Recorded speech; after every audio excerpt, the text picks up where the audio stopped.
Maintenant, il y a 4 sociétés. Il faut dire que entre les 4 sociétés, il y a un système de mandat tacite.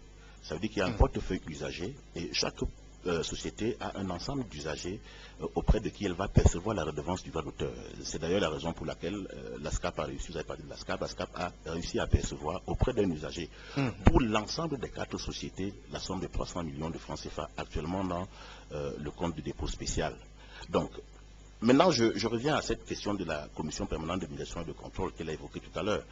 Il y a justement un ensemble de dérives parce que la commission permanente de médiation et de contrôle, j'ai servi dans la toute première commission, n'avait pas pour vocation de contrôler ou de gérer, n'est-ce pas, les organismes de gestion collective, puisque la loi, son article 76, stipule que les modalités de contrôle, 1, de la création, 2, et du fonctionnement des organismes de gestion collective est fixé par voie réglementaire. Donc c'est donc pour cette raison que l'ancien ministre de la Culture avait créé la CPMC pour contrôler, 1, la création, 2, le fonctionnement des organismes de gestion collective.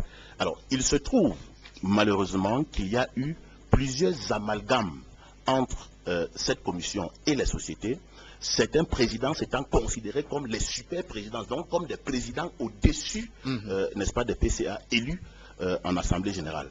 Il se trouve encore aujourd'hui que le fameux comité de normalisation, ce qu'on a appelé comité de normalisation de la gestion collective, nous nous sommes posé la question de savoir ce qu'on souhaitait normaliser, et si ce n'était pas le ministère des Arts et de la Culture qu'il fallait normaliser. Donc il se trouve que les responsables de ce fameux comité de normalisation ont cru qu'ils avaient eux aussi un super rôle, voire même un rôle au-dessus, n'est-ce pas, de celui de la CPMC. Et c'est là encore où le bas blesse. L'intervenant précédent a relevé ces ingérences, et si vous voyez d'ailleurs le mémorandum de lundi dernier, nous avons souligné comme point la fin de ces ingérences, parce que ce sont justement ces ingérences qui ne permettent pas à ces sociétés de gestion collective de s'épanouir. Si on ne prend que le cas de la SOCAM, beaucoup de personnes pensent que le blocage ne dure que depuis janvier. Non, le blocage dure depuis juin 2003, voilà, avec la suspension du conseil d'administration. Et l'argument qu'on utilisait à l'époque, c'était que le ministre n'a pas renouvelé d'agrément, vous n'avez pas d'agrément, donc vous ne pouvez pas fonctionner, ce qui était une aberration juridique. Et donc, le problème, ce sont principalement ces fonctionnaires du ministère des Arts et de la Culture qui ne comprennent rien à rien. Le problème également, c'est un groupuscule d'artistes. À l'heure où je vous parle, il y en a un qui se balade à Paris avec l'agent des artistes. D'ailleurs, il a fait l'erreur de mettre un post sur Facebook où tout le monde disait voleur. Donc voilà d'où viennent les problèmes. Donc il y a ces groupuscules, des gens qui sont impopulaires et qui ne peuvent pas gagner une élection, qui ont décidé comme ça de prendre en otage tout un secteur. Mais je pense que ces derniers jours, nous avons engagé un mouvement. Et nous nous sommes dit que le mouvement que nous avons engagé était un mouvement qui devait avoir pour objectif d'arracher notre liberté, je dois le préciser ici, condamné par le ministre, en tout cas par les fonctionnaires du ministère des Arts et de la Culture. Ok, on rappelle qu'il y a d'autres invités qui font leur rentrée. On va passer d'abord la parole à Martial Nguéa. Martial Nguéa, bon après-midi. Bon après-midi, Maxino, et salut à tous les panélistes, ainsi qu'à vos nombreux auditeurs. Ok, vous n'êtes pas seul quand même, vous êtes avec, on va dire, une invitée spéciale, parce qu'elle est là pour les écrans noirs. Elle s'appelle Patricia Kwende, dont le film L'Appel est en compétition, court-métrage. En effet, bon après-midi à vous et à vos auditeurs aussi, qui sont nombreux. Alors, Patricia Kwende, vous êtes au Cameroun, bien sûr, hein, vous êtes une réalisatrice qui a fait des preuves, et vous êtes au Cameroun pour la projection de votre film aux écrans noirs, mais sauf que là, vous arrivez dans un territoire où le cinéma n'existe pratiquement pas. On n'a plus de salles de cinéma, on n'a même plus de réalisateurs dignes de ce nom, mais vous avez quand même le courage de revenir et de garder ce même sourire. Bien sûr, parce que l'espoir fait vivre, n'est-ce pas? Et le monde du cinéma, c'est le monde du rêve et surtout de l'espérance. Donc, le Cameroun est un pays, était un pays de grand cinéma, et je pense que c'est une renommée qu'on peut reconquérir et puis porter fièrement ce flambeau. Et je suis sûr que ceux qui nous écoutent en ce moment aimeraient aussi savoir si Patricia Kwende appartient à la SCAP. Bonne question. Non, pas encore, mais ça va venir. Ah, pas encore? Pas encore. Bon, je ne sais pas si je dois dire que vous faites bien ou vous faites mal. Déjà, ok, on va parler de votre film, mais bienvenue également. Qui sera projeté ce vendredi. Ce soir à 19h. Ce soir, au c'est village. vendredi? Vendredi également, à l'IFC à 14h, mais ce soir à 19h. 19h, c'est où? Au village du festival. Village du festival. Donc, pour ceux-là qui veulent découvrir L'Appel, on rappelle un peu, il parle de quoi ce film?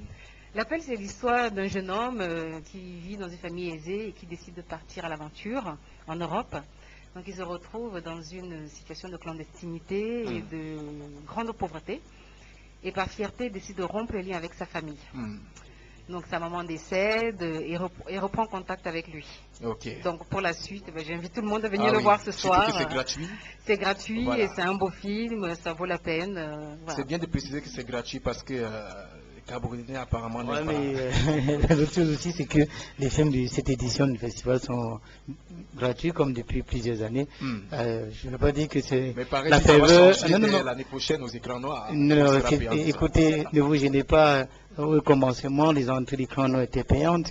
Et puis, un jour, ça cesse de l'être. Donc, vous allez payer où? Dans quelle salle? Non, je ne voudrais pas poser d'autres questions, mais ça ne servira à rien parce que c'est assez difficile. Il faut reconquérir le public, comme il dit, et comme elle dit, et puis il faut aller véritablement, il faut lui montrer des films, donner la possibilité d'aller le plus loin pour que les gens reprennent goût.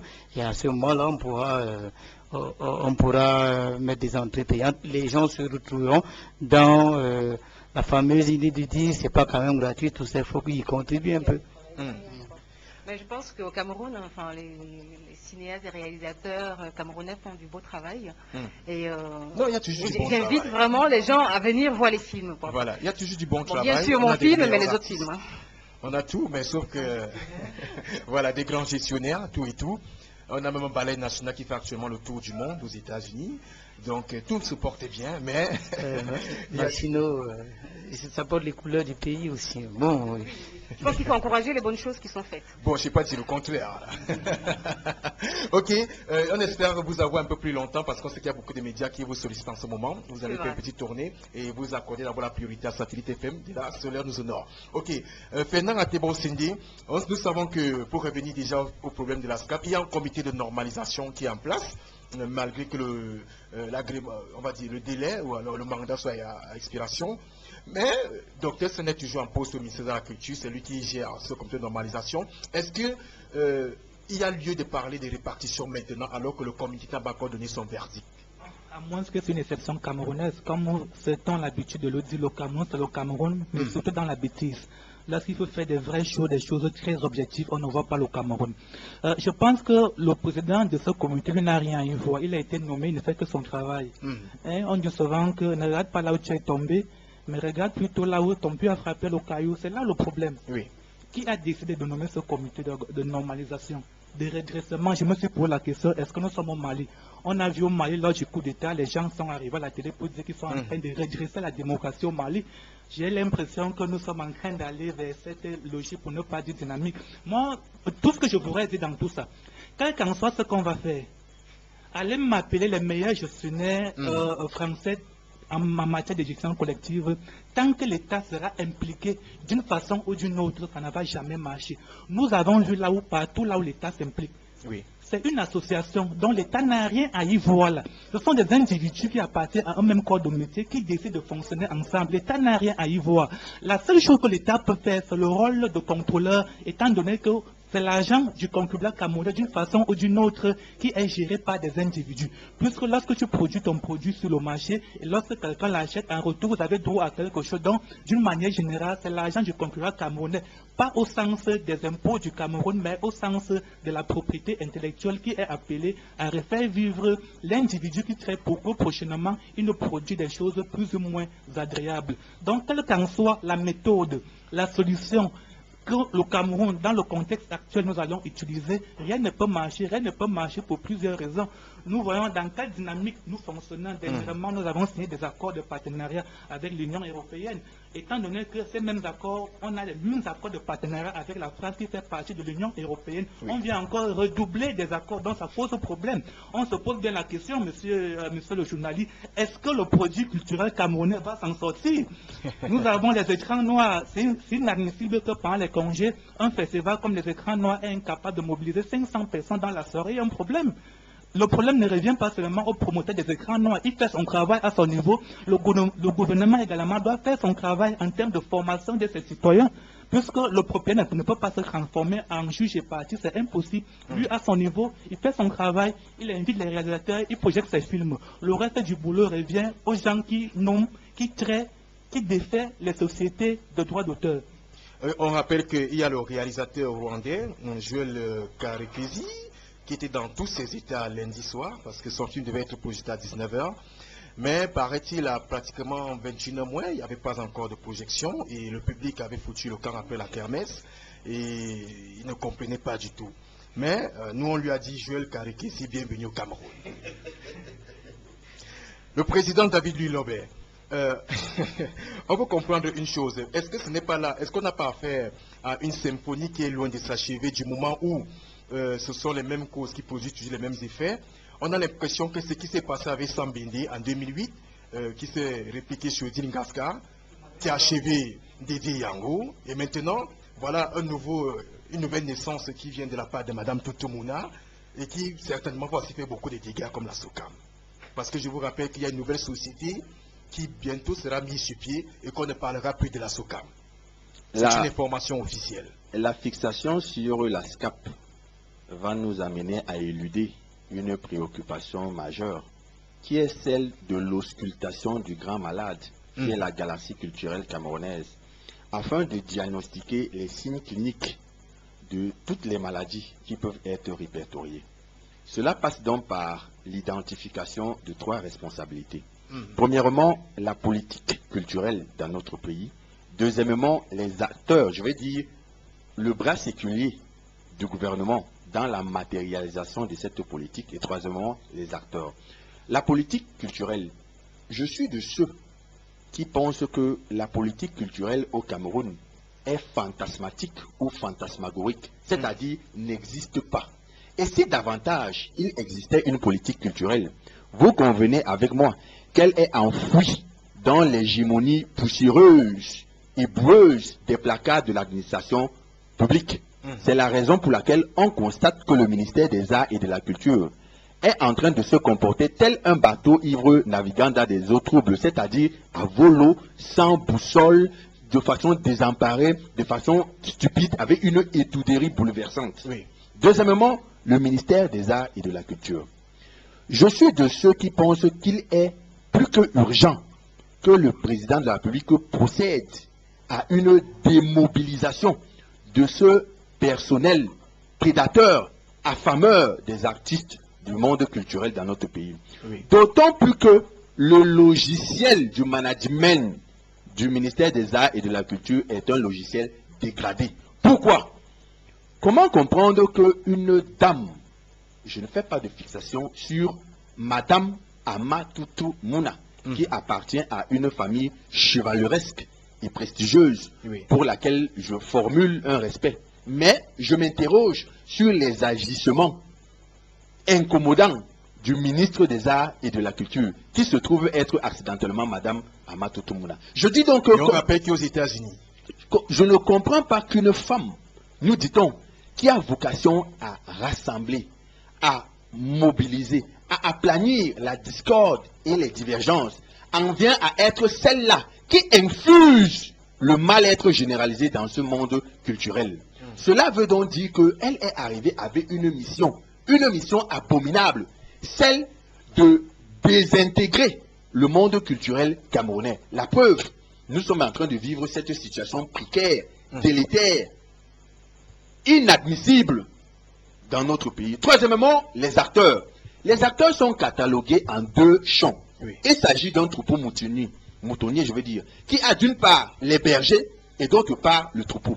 Le troupeau est constitué de cet ensemble d'artistes vils, abjects, sans talent, qui au quotidien inondent les plateaux pour réclamer les droits d'auteur en guise de salaire. Faudrait-il rappeler aux uns et aux autres, et je parle sous le contrôle de mon cher aîné qui est ici, le droit d'auteur n'est pas un salaire, mais il est une rétribution proportionnelle aux œuvres que vous avez commises, et que ces œuvres devraient donc être soit diffusées par voie du média, soit consultées ou utilisées. Dans ce cas, on parlerait donc de droit d'auteur et on va donc réclamer. Mais lorsque vous êtes un artiste d'une promiscuité abracadabrante et que vous vous fendez dans l'espace public pour réclamer des droits d'auteur, je te pose une question, toi là mon cher frère. Il y a des gens ici qui vont, on va dire que oh, les vieux, Echo Rosette, depuis l'intervalle 2007, Toi, tu as joué École Rosette combien de fois dans ton émission ici? Toi, tu as joué École Rosette. Mais le point focal ne joue pas la musique. Bon, ok, tu faisais la matinale. Qui dans c'est ta maison? Qui a joué École Rosette? Mais lors de répartition, papa École Rosette, le grand-père École Rosette aura 850 000 francs. Alors que Lady Ponce, Pala, où je vais déjà faire, j'ai envie de faire, que vous diffusez à longueur de journée, vous allez leur donner 3500 francs. Il y a donc une stratégie d'abâtardissement et de paupérisation des acteurs. Et ces acteurs sont donc de grands stupides qui ont décidé d'opter pour leur sort, c'est-à-dire la mise en berne de leur talent et de leur savoir. Deuxièmement, ce sont les bergers. Mais qui sont ces bergers? Ce sont ces loups-garous illuminés qui vous ont donné l'impression qu'ils constituaient l'alpha et l'oméga du droit d'auteur. Et donc, qui étaient, eux, les plénipotentiaires pour vous représenter chaque fois qu'il fallait parler des questions de droit d'auteur. Je fais référence à cet artiste au catalogue discographique minable, lamentable, chétif, qui a été battu à plate couture lors de la dernière élection, mais qui curieusement continue à avoir une place de choix dans le processus culturel, du point de vue sur le prisme de la SOCAM. Je ne sais pas de quelle femme il s'agit. Je parle d'un homme, d'un artiste. Un artiste. Celui qui a pleuré quand sa dame est partie là. Vous voulez parler de Roméo? Un mauvais Camerounais.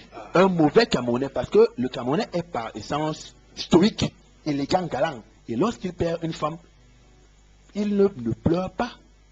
Il se console et il entrevoit comment avoir une autre compagne.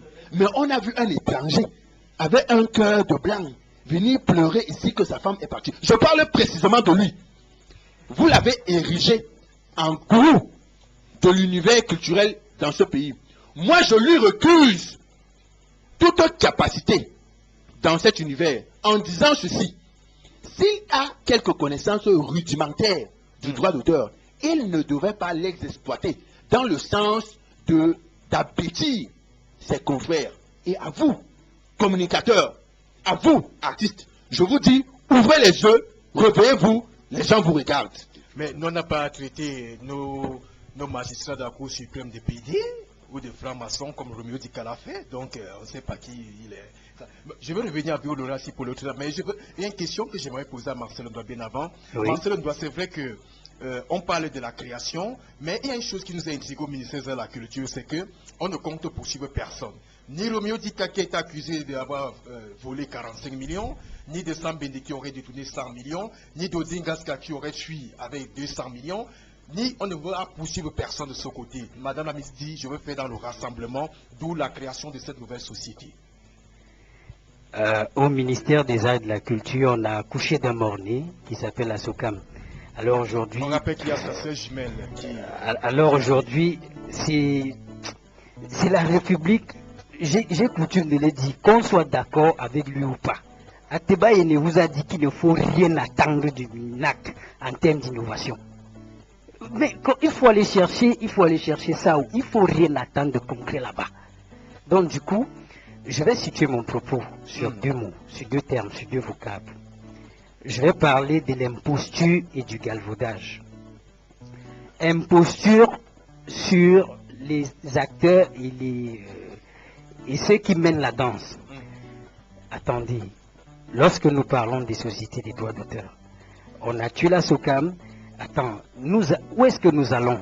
Quel est ce pays-là où un individu, soit ton ministre de la République, défie les cours de justice de la Cour suprême? Et vous voulez que le policier là, se mette à respecter la loi? Et vous avez vu au mondial, les Lions ont démontré l'image pure du Cameroun, du vrai Cameroun. Mundo Vision. Donc même au MINAC, on se donne des coups de tête. Comme le cas, si les gens vous disent à quoi sert l'ingénierie culturelle dans un pays, un très haut cadre du MINAC vous demande ça apporte quoi au MINAC, au ministère des Arts et de la Culture. Donc nous sommes dans un manège de vaudou et de vampirisme à nul autre pareil. On ne peut rien attendre des résultats concrets. Donc il y a un galvaudage. Lorsque nous essayons toujours de faire semblant, la réalité va nous rattraper. On est là, on dit, les mêmes bandits de la Socinada sont là aujourd'hui. Ils sont connus. Il y a un qui est à Paris. Ils sont connus, c'est une équipe des échoueurs. On ne peut rien attendre des échoueurs. Voilà. Ça c'est clair. Laurent Sipolo, Avant de dire, je vous lance en vous demandant ceci. À la SCAP, quand même, nous on a eu des informations. On nous a dit qu'à la SCAP, il y aurait un monarque là-bas. Et que vous, ces administrateurs et autres, vous n'êtes que des bénis oui. Et aujourd'hui, vous faites beaucoup de bruit. Et semblerait-il, peut-être je vais dévoiler un secret, même vous, madame la ministre, a failli tout changer là-bas. Et vous avez sorti les groupes là. C'est pour ça que peut toucher à tout le monde sauf à la SCAP. Écoutez, à la SCAP ou à la SOCADAP, on n'a pas besoin de sortir les groupes, on soit les arguments juridiques. Parce que pour créer un comité de redressement à la SOCAM, elle a dit que les artistes membres de cette corporation lui avaient demandé de le faire. Qui lui a demandé de le faire à la SCAP? Qui lui a demandé de le faire à la SOCADAP? Personne. Donc elle ne pouvait pas... Donc vous voulez dire que ça c'est la première chose. C'était la musicale et même ils ont donné la responsabilité au ministre. Bien. La deuxième chose maintenant qu'il faudrait souligner, on ne peut pas parler de la longévité de certains présidents du conseil d'administration en termes de monarchie. Je me souviens lorsqu'il a fallu que nous créions la SOCADAP, on a passé des nuits noires. On s'est bagarré entre nous, et que lorsque je parle de bagarre, je parle de vrais bagarres avec des camps rangés. Et puis nous sommes allés à l'élection. Ce qui a été intéressant, c'est que tout le monde a respecté le verdict des urnes. Et on a vu la manifestation de ce que les juristes appellent l'affectio societatis, c'est-à-dire la volonté d'être ensemble. Parce que les sociétés... rien à voir avec le béni oui. Justement, ne doivent exister que parce que les artistes manifestent la volonté d'être ensemble, vont en assemblée générale et élisent librement leurs représentants. Et il se trouve que ce soit dans le cas de la SOCADAP ou dans le cas de la SCAP, les premiers textes n'avaient pas de limitation de mandat. La limitation est venue avec la fameuse SOCAM, où on a demandé à tous les organismes de gestion collective de s'arrimer sur le modèle SOCAM, comme si ce modèle était meilleur. Curieusement, quelques années plus tard, on nous dit que non, ce modèle est très mauvais, il faut redresser. Et puis on va nous demander une fois encore de nous arrimer sur le nouveau modèle. Ben ça, c'est une aberration. Donc il va falloir qu'on sorte de la théorie du droit, parce que ce qui se passe dans ces comités, c'est qu'il y a la théorie du droit qui est faite par ceux qui n'ont pas la maîtrise des réalités du terrain. Alors si vous permettez maintenant, je voudrais rebondir sur quelque chose d'assez important qu'il a dit. Allez-y. On nous a parlé et on nous rabâche les oreilles à longueur de journée avec un vocable, on parle de renouveau culturel.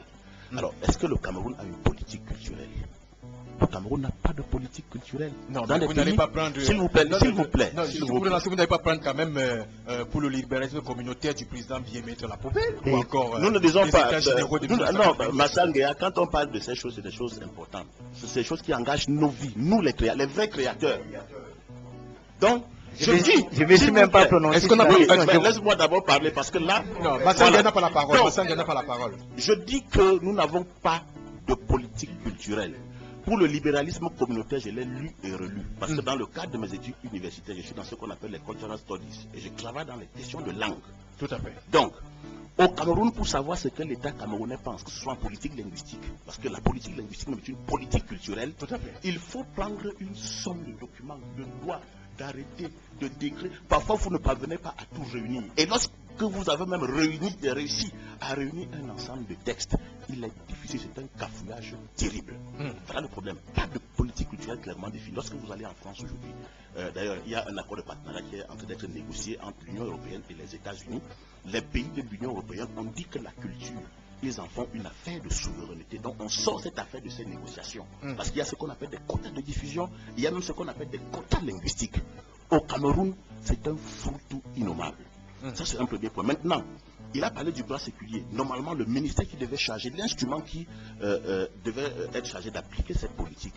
Lorsque vous prenez aujourd'hui l'organisation de ce ministère, qui est-ce que vous avez à des postes clés? On a nommé quelqu'un là-bas, directeur de la cinématographie, qui vient s'asseoir chaque matin et se tord les pouces. Il ne sait pas pourquoi il est là.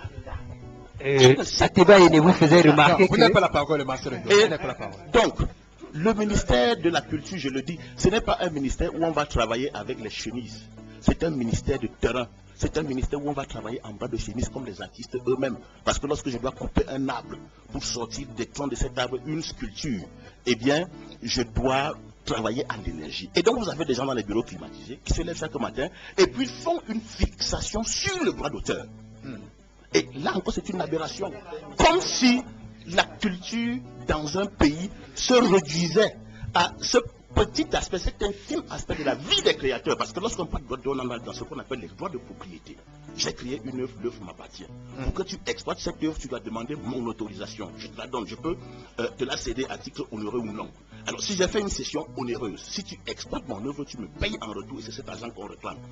Donc, il y a cet autre problème, des gens qui ne sont pas à leur place, qui n'ont pas le know-how. Il a parlé du logiciel de gestion du ministère de la Culture. Il a parfaitement raison. Lui, il a même semblé dire qu'il existait. Il n'existe pas. Il n'existe pas. Puisqu'on voit un ministre pour la première fois dans un pays qui se querelle avec des artistes.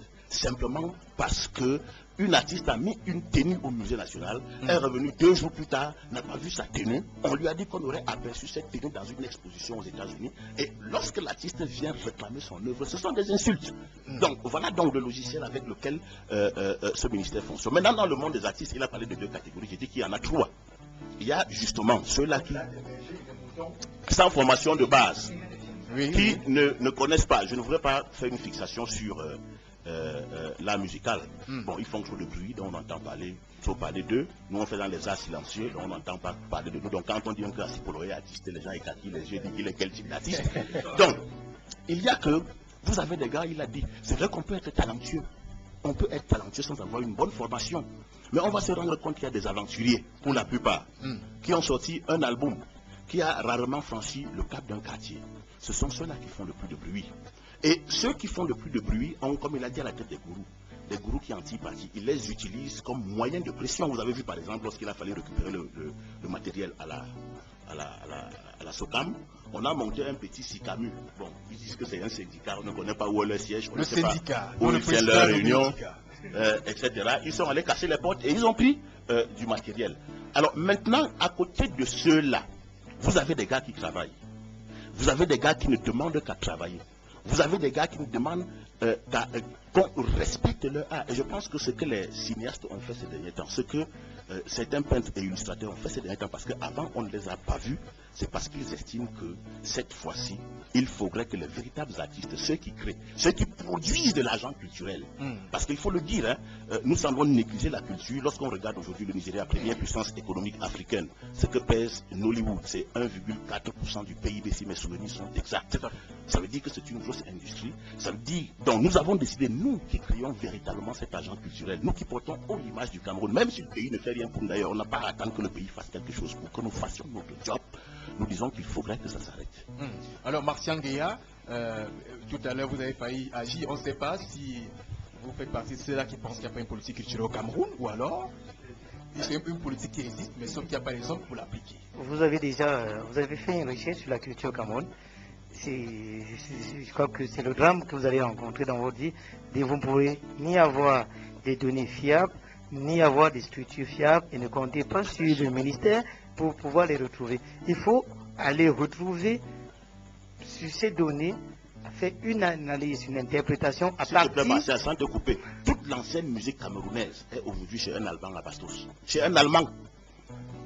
Les médiums sont, vous voulez, à la CATV, il n'y a plus. C'est un Obner, tu le connais. Tout à fait. Et en réalité, c'est quoi? C'est que on ne peut pas mêler la politique politicienne à la gestion d'un secteur aussi délicat que la culture, parce que il faut jamais l'oublier, les artistes sont éternellement des anticonformistes, et ce que vous recevez en tant qu'artiste, c'est un message qui ne vient pas des hommes, des humains. C'est quelque chose qui, c'est une révélation, disent souvent les chrétiens, les born again, qu'est-ce que j'en sais, qui disent souvent, je suis resté, puis j'ai eu une musique, j'ai eu envie de raconter une histoire. Et vous ne pouvez pas dans un pays qui se veut sérieux. Cela aussi, c'est une entité. C'est pas parce qu'ils travaillent dans un secteur qu'on dit informel entre guillemets, parce qu'on veut les cataloguer comme des nécessiteux. Je vous ai pris ici très récemment l'idée de ce que se faisait la communauté urbaine de Yaoundé, de l'artiste. Vous envoyez un dossier à la communauté de soutien d'un festival ou de quoi que ce soit, on vous envoie au service social. Vous imaginez ce qu'on... Alors que chaque année, dans ce pays, la communauté urbaine de Yaoundé a 300 millions de budget pour la culture. Alors, lorsque vous demandez un partenariat, on vous fait une exonération sur la taxe publicitaire. Qu'est-ce qu'on fait donc de cette taxe publicitaire qu'on reçoit pour ceux qui ne sont pas soutenus? On n'a pas de ça. C'est à partir des éléments comme cela que vous imaginez en peu de choses ce qu'on pense de la culture. Si on revient sur un projet comme Écran Noir. Il balbutie à la hauteur des mots MAUX de son promoteur. Mais qu'est-ce qu'on en a fait pour en faire aujourd'hui un véritable point focal patrimonial du développement ou alors de la promotion du cinéma chez nous, alors que, comme disait quelqu'un, chaque année quand même, pour un festival annuel, il fait venir pas mal de gens. Il fait venir pas mal d'opérateurs.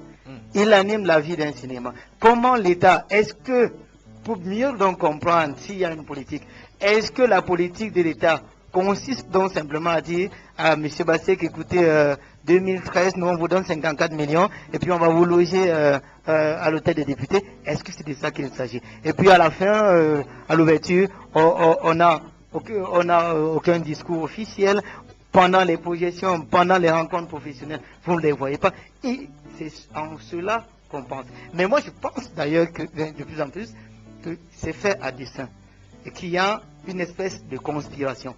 Vous ne pouvez pas, je vous ai suivi, j'hallucinais tout à l'heure qu'on a décidé de faire table rase sur tel qui a volé 45, qui a détourné 45 millions, l'autre. Mais vous imaginez 100 millions, une salle de cinéma, une salle de concert, ça vaut combien? Et on dit non, pour la sérénité. Mais qu'est-ce que c'est? C'est parce qu'on ne sait pas où on va. On n'a même pas aucune attente et cet argent a suffisamment créé de la brouille qu'on s'est dit, bon, quand il existait, il faut qu'on essaye de faire quelque chose. Il y a une raison, il y a des il n'y a pas de...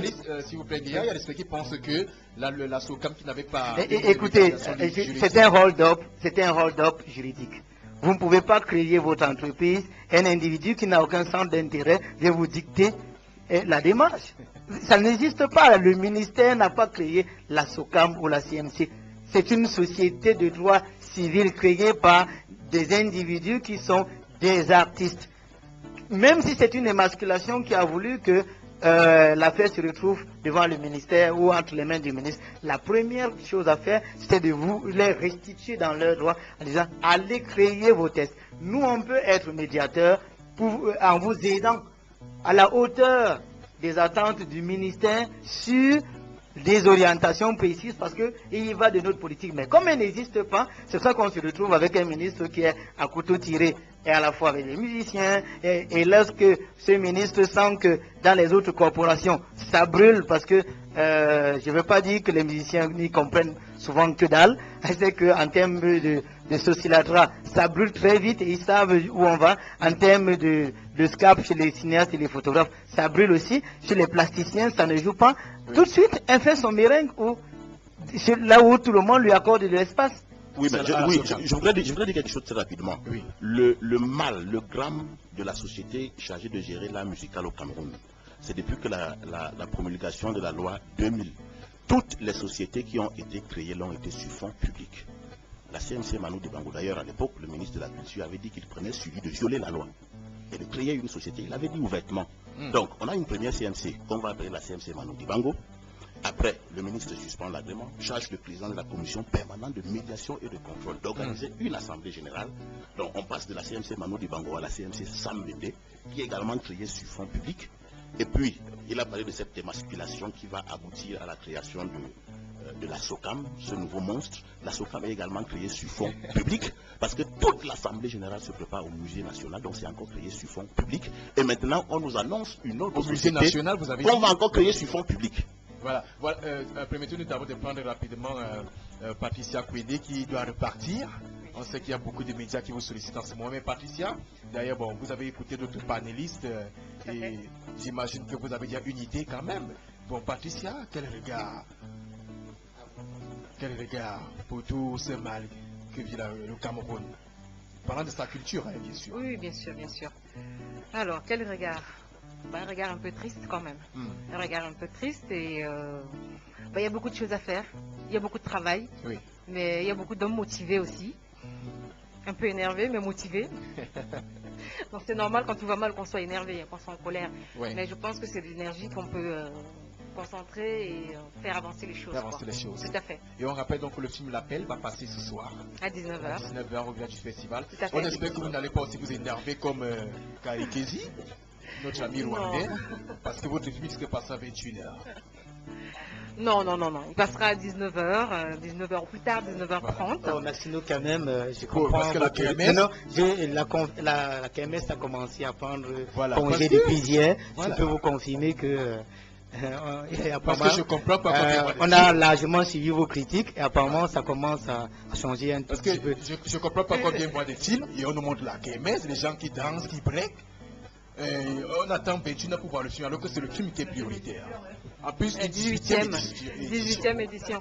Mais le film est bien prévu à 19h. J'ai regardé le film et je suis rentré à la maison parce que bon, juste le temps. Bon, on rappelle 19h, le film l'appelle, Patricia Kwende sera sur la place et beaucoup de courage à vous, Patricia. Merci, puis je vous dis à tout à l'heure alors. À tout à l'heure. Oui, avec un grand plaisir.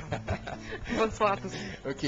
Alors, Eric Marcel, du moment où on reste sur le débat, oui. Parce que ça ne va pas du tout sur les corporations de droits d'auteur, mais il y a une question fondamentale également, en parlant bien sûr du bilan. Je te coupe pas, je voudrais simplement dire que lorsque Patrice est en train de partir avec beaucoup d'assurance, oui. j'ai eu la chance d'être dans l'un des convois, puisque invité par l'Institut Goethe hier dans un dîner, une réception, on a invité des hommes de culture et particulièrement ceux qui tournent autour du cinéma. Oui. De mon retour de là, on est allé déposer certaines personnes, certains cinéastes du côté de l'hôtel des députés. Et quand nous sommes arrivés au village, on était encore dans les encablures de 21h. Quand nous sommes arrivés au village, c'était le blackout total. Alors, je voudrais dire à Patricia, parce que je sais encore qu'elle m'écoute, il faudra avoir, comme on dit vulgairement dans nos quartiers, il faudra mettre la main sur le cœur, vraiment, poser le caillou sur le cœur avec la réalité. Parce que je me souviens encore qu'on a notre jeune sœur, que moi j'apprécie bien, qui n'a pas bénéficié de l'apport ou de l'appui de notre fameux ministère des Arts et de la Culture, et donc des hommes qui gèrent notre culture de ce côté-là, parce qu'ils voulaient, entre autres, avoir leur part quand ils ont su que cette signature devait permettre à ce que le film Waka et la réalisatrice puissent bénéficier du financement en centaines de millions d'une firme de montres suisse. J'allais dire de montres de luxe, parce que l'une de ces montres coûte au bas mot 200 000, 250 000 francs, ainsi de suite. Et donc, on a refusé de lui donner un visa, parce qu'on demandait, d'accord, eux, ils t'ont dit qu'ils te donnaient ça en vertu de quoi? Ça veut dire que, quelque part, il y a quelque chose derrière. On veut d'abord notre part. Voilà. Et quand on est allé trouver le film, on va revenir sur le débat parce que... on l'a ramené pour les écrans noirs de l'année dernière.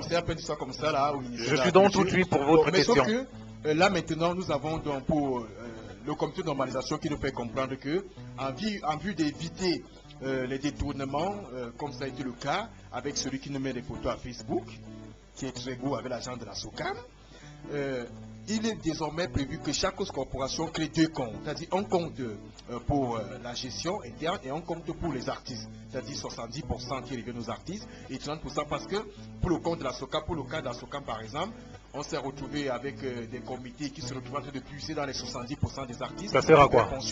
Ça sert à quoi? Pour éviter le vol. Le vol. Et on va multiplier un compte pour ceux qui balaient les rues, les couloirs des sociétés. On créera un compte pour ceux qui... ça, c'est de la distraction pure et simple. Il ne faut pas que l'on amène les pauvres Camerounais que nous sommes, les Camerounais d'en bas, comme quelqu'un aime bien à le dire. Et j'aime bien cette interpellation qu'un de nos grands frères, un de nos grands frères collègues, propriétaire d'une chaîne, moi je dis généralement, nous ne sommes pas des concurrents, mais nous sommes certainement des confrères, une chaîne consoeur, il a l'habitude de dire quel est ce pays. On commence à créer 2 comptes, après ce sera 3 comptes, et on aura autant de comptes qui vont créer davantage de flou, il faut le dire. Parce qu'il faudra aller généralement éplucher. Pour ceux qui connaissent comment ça se passe, quand vous avez un compte, il y a d'abord, lorsqu'on commence à remonter sur le fonctionnement, toute la paperasse que l'on vous dépose sur la table, à plus forte raison lorsque vous avez 2 comptes. Mais un seul compte suffit pour avoir une bonne gestion. On sait quelle est la répartition qui revient à un tel ou à tel domaine spécifique, différent de tel autre domaine. Et à partir de là, lorsqu'on est sérieux, on administre convenablement. Donc ce n'est pas la multiplicité des comptes qui fera en sorte que l'on soit les plus honnêtes possible. Puisque, à l'heure actuelle, on se rend compte, vous étiez en train de le dire, les mêmes effets qui causent les mêmes causes qui produisent les mêmes effets. On a créé la CMC, on a créé la SOCAM à la suite de la CMC. Encore que, auparavant, quand on chassait Manu Dibango, ils ont quand même eu l'intelligence de reconduire la même société. Parce qu'en réalité, ce n'est pas la société qui pose problème. Ce sont les gens qui sont appelés à gérer la société qui posent problème. Ça ne change rien. La société appelée la SOCAM, encore que SOCAM, CMC, ça veut dire la même chose. Hein. Ce n'est que, selon que vous transposez en français ou en anglais, c'est exactement la même chose. Cameroon Music Corporation veut simplement dire société camerounaise, société civile camerounaise de l'art musical. C'est exactement la même chose. Vous allez appeler la prochaine société comment? Bon, société quoi ils vont dire rapidement deux mots. Je prends 30 secondes en son temps de parole pour dire qu'on a l'impression au Cameroun que les pseudo-spécialistes vont inventer le fil à couper le beurre. On a fait une erreur dès le départ. On n'a jamais vu dans le monde entier où une société est créée de gestion collective et 3 mois plus tard, on lui demande de faire des répartitions. Non. Même au niveau international, les textes prévoient qu'elle doit pouvoir s'implanter.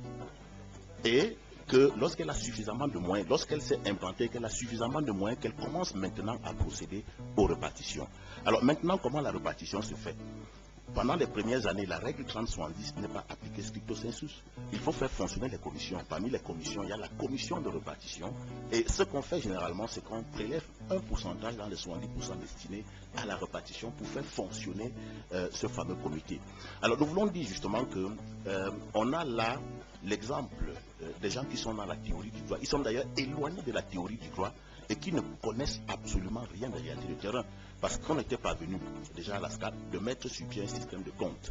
Il était possible, lorsque la CIATV paye 10 000 francs, qu'on identifie quel artiste a été joué pendant la période et qu'automatiquement l'argent soit viré dans son compte. Donc si le ministère de la Culture voulait nous aider, c'est de nous aider à acquérir le logiciel Africos, parce qu'il y a tout un logiciel qui a été conçu spécifiquement pour l'Afrique pour gérer les droits d'auteur. C'est d'équiper en matériel informatique les organismes de gestion collective pour que la répartition se fasse de manière automatique. Les études ont été faites au niveau des sociétés. Nous avons même parfois remis gratuitement les copies des études aux membres du comité qui certainement sont allés le mener auprès du ministère. Mais curieusement, ce qui sort de ce comité, ce sont des aberrations qui n'ont plus absolument rien à voir avec la pratique de la gestion moderne des droits d'auteur des droits voisins. Oui, ils sont intelligents quand ils le font. On se rend compte que dans le comité de normalisation de la gestion collective du droit d'auteur du droit voisin, du droit d'auteur au Cameroun, parmi ces membres-là, ils sont 20 au total. On a 8 représentants des usagers du droit d'auteur qui sont représentés, mais il y a quand même des individus qui font des perceptions sur le terrain, on va dire chez les mêmes usagers, mais alors que le comité même n'est pas au courant. Parce qu'il y a des gens qui font encore des perceptions. Je vous rappelle qu'on a arrêté un de la SOCADAB récemment, il s'appelle Tidibe, voilà, qui aurait été commissionné par Vincent Foto. Voilà, lui il fait une bêtise, c'est qu'il va percevoir l'argent sur les enseignes. Or, cet idiot ne comprend pas qu'une enseigne est une œuvre de commande. Donc, sur une enseigne, si tu me demandes, parfois je reproduis le logo de la société, tu me demandes encore de payer quoi? Voilà donc des phénomènes comme ça qui ne comprennent rien. Et je voudrais dire très rapidement que l'existence du comité de normalisation ne veut pas dire qu'on ne perçoit plus. Ça, il faudrait que ce soit clair. Non, mais le comité qui est chargé de gérer la paix ne se reconnaît pas avant voir les gens sur le terrain percevoir de l'argent. Et cet argent... Mais ce n'est pas à eux. Attendez. Cet argent entre dans les Maxime, justement, Maxime, prenez l'article 77 alinéa 2 de la loi. Elle spécifie quelles sont les attributions des organismes de gestion collective. 1. De délivrer les autorisations d'exploitation des œuvres. 2. Percevoir les droits et les repartir. 3. Défendre judiciairement les droits. Est-ce que les sociétés ont cessé d'exister? La SOCAM, oui. La SCAP, non. La SOCIDADRA, non. La SOCADAB, non. Bon, mais voilà. Je ne vais pas répondre directement à votre question. Vous savez, j'ai l'habitude de dire qu'au 21e... Parce que cet argent ne va nulle part. Oui, vous allez comprendre pourquoi on a tous ces problèmes. Au 21e siècle, la culture, c'est une science, même c'est que la communication, la géographie, la philosophie, c'est-à-dire quoi? L'épistémologie et l'ontologie. Vous comprenez donc pourquoi au ministère des Arts, on se plaint que tout ne va pas. Quand quelqu'un va te dire que je suis en train d'écrire un dossier qui parle de la culture et des traditions, ou la différence entre culture et tradition, ce sont tant d'éléments qui nous amènent à comprendre que rien ne peut marcher. En plus, comme je le dis toujours, avec ou sans politique publique de développement, la culture sera toujours un vecteur de développement. Que l'État du Cameroun disparaît, tant qu'il y a des hommes qui vivent sur ce territoire, la culture sera toujours un vecteur de développement économique, politique et de cohésion sociale. Pour répondre à votre question, ce n'est pas la première fois. Même lorsque la société existait, c'est comme ça que les individus faisaient. Ils partaient dans les petits coins reculés pour arnaquer les villageois qui ne connaissaient rien sur la loi. La marche de cet individu, c'est qu'il a fait ça en plein centre-ville peut-être. Qui vous dit qu'il partait à ça, là-bas chez moi? Ça passait... Ça passait tranquillement. Donc rien ne me surprend dans tout ce que nous racontons depuis là. Le problème est là. On a toujours dit, mettez des hommes qu'il faut à la place qu'il faut, tant qu'on va fonctionner dans l'ethnicité. C'est ça qui nous amène dans cette incompétence néolithique, pour ne pas dire préhistorien, qu'on se retrouve. Je vois mal comment aujourd'hui, au XXIe siècle, avec tout ce que nous avons comme système de communication qui peut te permettre d'auto se former. Je dis souvent aux gens que c'est moi à la NASA aujourd'hui, demain je serai à la planète, moi je n'ai pas besoin d'aller m'asseoir quelque part, tout simplement parce que je vais m'adapter et je vais prendre le temps de me former, à travers des individus qui sont autour de moi, à travers des autres personnes. Et il y a un proverbe africain qui dit: la fumée ne peut pas faire cuire les aliments, c'est le feu. Mais quand on plein matin, midi, soir, telle personne dira, la moindre des choses, c'est de prendre du recul, de faire également un examen de conscience. Qu'est-ce qu'on me reproche réellement? Alors, président, archevêque du Renouveau, lui, David Lobert, on a posé une question à Sanfang Thomas, parce qu'on avait envie de savoir pourquoi, quand on parle d'un comité de normalisation sur les 4 corporations de droits d'auteur, mais il y a toute une commission pour la SOCAM uniquement, et il nous a dit, il ne s'occupe pas de la partie droits d'auteur, il s'occupe du redressement de l'art musical. Mais là, on va quand même dire que c'est de bon augure, parce que, bon, avec un Sanfang Thomas, il y a quand même certains artistes qui vont apprendre à chanter. Non, la réponse à cette question passe par une double réflexion. Premièrement, je partage l'analyse de M. Ateba, en disant que je ne suis pas atteint de diplômite, entre guillemets, c'est-à-dire ce culte exacerbé du diplôme. Oui. Je suis de ceux qui pensent qu'il suffit d'avoir le strict minimum cognitif pour être un manager, c'est-à-dire savoir lire et écrire le français ou l'anglais, avoir le sens de l'initiative, avoir le sens de la coordination et de l'exécution des options qui ont été collectivement choisis. Lorsque vous réunissez ces 4 qualités, vous êtes un bon manager. Et je profite donc de cette tribune républicaine pour passer un message avec toute la différence et toute la distance aux décideurs centraux de notre pays, qui présentement a les 2 mains sur la tête. Le président a les 2 mains sur la tête. C'est la raison pour laquelle... Vous avez vu le président? Je dis que le président a les 2 mains sur la tête. Il peine à constituer le gouvernement, c'est-à-dire à choisir de façon... C'est du populi ou alors non. Puisqu'il peine à choisir de façon scrupuleuse les personnes qui doivent l'accompagner dans la concrétisation de sa vision politique. Nous donc, nous sommes porteurs du mouvement Front des Jeunes du Renouveau. Nous disons au président de la République que, attention, nous aussi les jeunes, nous sommes là. Nous jeunes au sens propre du terme. Donnez-nous aussi notre chance et nous allons vous démontrer de quoi vous êtes capable. Lorsque je tiens ce discours, vous me dites très souvent que c'est du populisme, tu vas aller où? Je vais à la culture. Je vais donc justement à la culture. Et en un laps de temps... Vous voulez dire à la place de tout le monde? En un laps de temps, je redresse cela. Pourquoi? 1.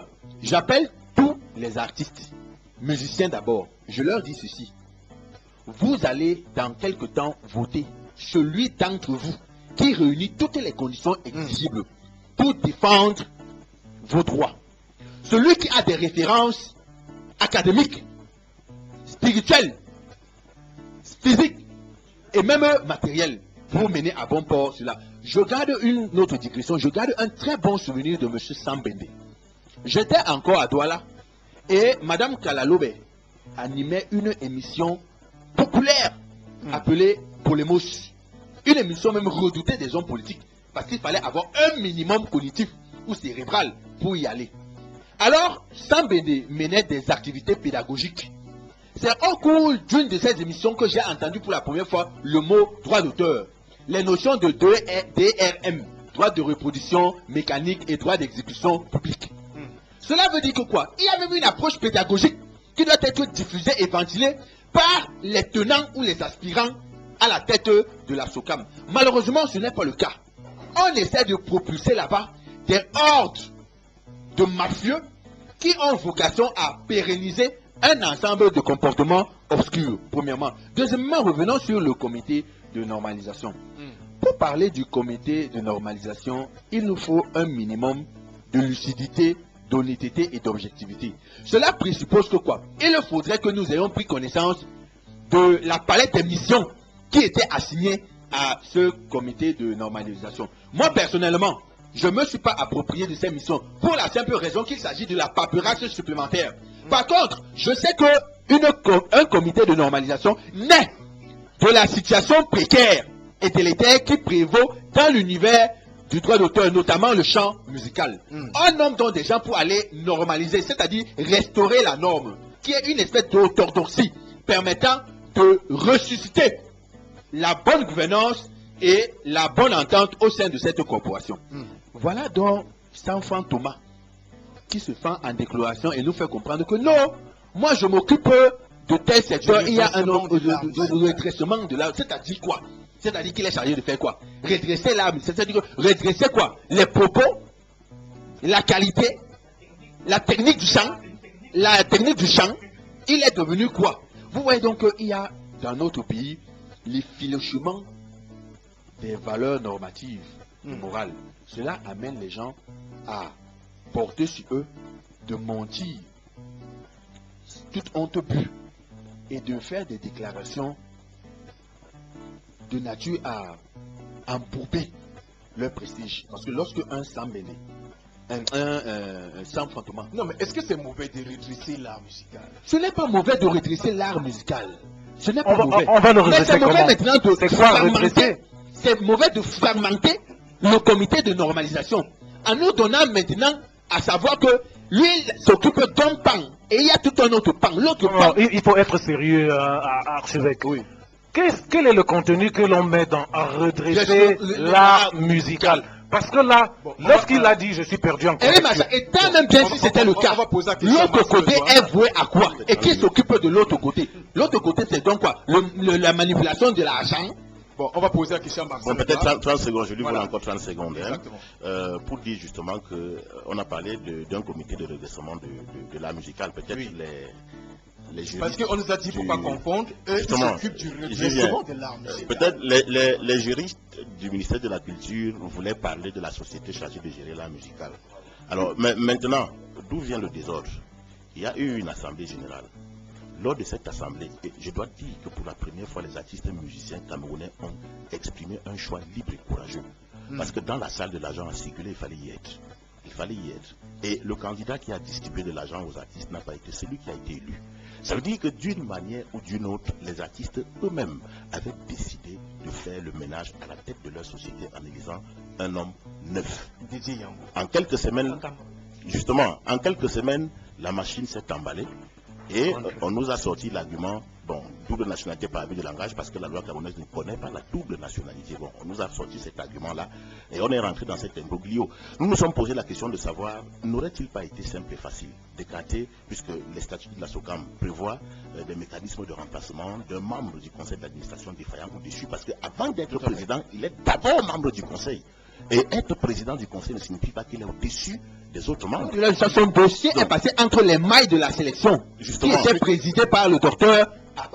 Donc il doit être mis à l'index ici. Donc justement, on aurait dû activer dans ce cas-là les mécanismes de remplacement d'un membre défaillant prévus par les textes de la société. Au lieu de cela, on nous a servi une autre chose. Donc maintenant, peut-être Sanfran Thomas a la charge de refabriquer les statuts. Je pense que c'est la 3e fois que pour la même société, on réunit des comités pour revoir les textes. Oui, d'ailleurs, vous rappelez qu'il y a le déjà pendant il y a un projet de code électoral, un projet de statut et un projet de texte. Voilà. Alors maintenant, à côté de ce fameux comité de redressement, on a créé un comité de normalisation de la gestion collective au Cameroun. Alors, je me pose encore une question. Si on estimait que la gestion collective avait des problèmes, à qui il fallait s'adresser pour trouver des solutions? À ce pseudo-comité, avec des gens qui n'ont rien à voir avec la gestion collective dans la pratique. Et puis encore, l'un des gros travaux de ce comité a consisté à revoir la loi 2000, qu'on a appelée la loi Oyono. Je me souviens moi-même avoir participé à près de 4 comités. D'ailleurs, je n'ai pas été payé. On est allé une fois attendre au ministère de la Culture. On a appelé les gens les uns après les autres. On a pris nos cartes d'identité et puis on est venu les remettre en disant que nous n'étions pas compris parmi ceux qu'il fallait payer. Donc, j'ai moi-même participé à plusieurs comités où il était question de revoir cette loi. Et chaque fois, nous avons déposé les conclusions de nos travaux. Nous avons attendu. Il n'y a jamais eu de suite. Maintenant, le comité de normalisation vient, non, et l'essentiel de son travail, c'est de modifier la loi. J'ai lu ce texte, j'ai d'ailleurs formulé un ensemble d'observations, et je me suis rendu compte que ces gens ont trouvé une pichenette juridique pour renforcer, parce que justement, actuellement, le ministère de la Culture n'a pas, elle s'est rendu compte, en tout cas, les responsables se sont rendus compte qu'ils n'avaient pas vraiment la même mise qu'il fallait avoir sur la société. Et la nouvelle loi, justement, si vous la lisez, elle renforce le pouvoir du ministère de la Culture, et elle crée une société pour contrôler l'argent, puis encore. Et on nous dit qu'on va appeler cette société de gestion collective. Voilà encore une aberration juridique. Alors, s'il faut créer une société de perception, il appartient aux sociétés de gestion collective. Ça se voit en France. Là, ça a beaucoup d'argent. Une société se charge pour elle de faire les relevés de programme. C'est tout à fait normal. Mais il appartient aux organismes de gestion collective de créer cette société et non aux responsables du ministère de la Culture. Donc voilà ce à quoi voulait aboutir, n'est-ce pas, la création de ce fameux comité. Et il y a des choses qui se disent sur les chaumières. Moi, je veux le dire ici. On dit qu'il y a l'agent du téléchargement qui est bloqué. Or, cet argent est viré, ça va dans le compte de dépôt spécial. Et si ça va dans le compte de dépôt spécial, il faut la signature des PCA pour le débloquer. Mais si on crée une société de gestion collective, de perception, ça veut dire qu'on n'a plus besoin de PCA pour le débloquer. Et puis on contrôle facilement l'argent. Alors, on va aller vous poser la question, Marcel Ndoa. Quand on parle du redressement de l'art musical, le comité ad hoc avait 2 mois. Et ça fait pratiquement depuis le mois de février. Ils n'ont pas rendu la copie. Ils n'ont pas rendu de copie. Mais on se sera attendu quand même voir la musique camerounaise changer, devenir plus compétitive, ne plus avoir sur le marché pala ou encore j'ai envie de faire. Mais c'est le mal perdure. En fait, ce n'est pas une surprise. Les artistes qui vendent mieux le Cameroun à l'international ne sont malheureusement pas connus au Cameroun, ou alors sont très peu connus du commun des Camerounais. Je vous fais observer qu'on n'a toujours pas eu d'explication du côté du ministère des Arts et de la Culture ou bien de la délégation régionale de la culture sur l'annulation, par exemple, d'une conférence ou d'un masterclass d'un digne fils du Cameroun, de Bazou, Dino Sitson.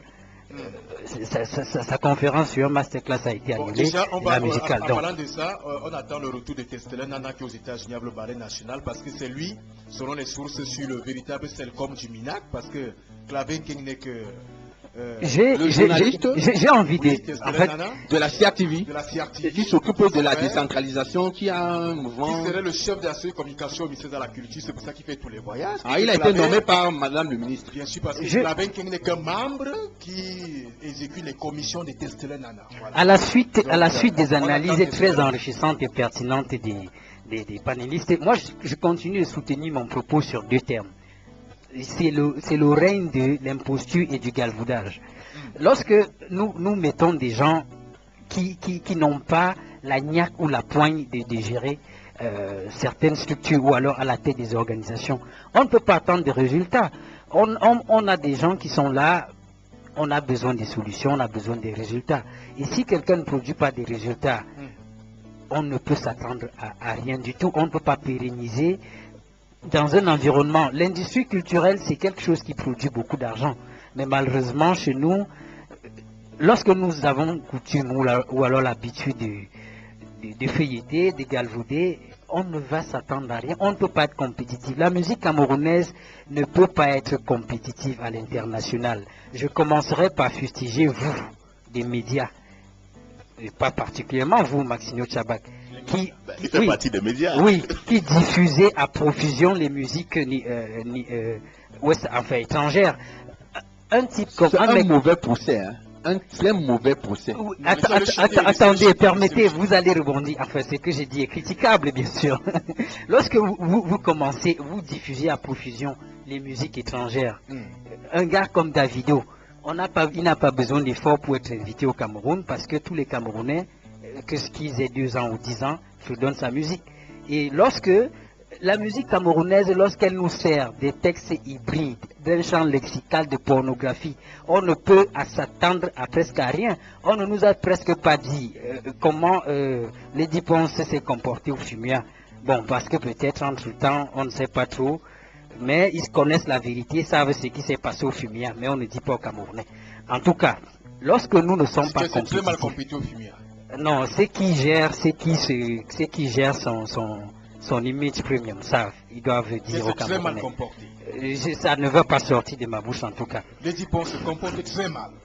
Ça ne sortira pas de ma bouche.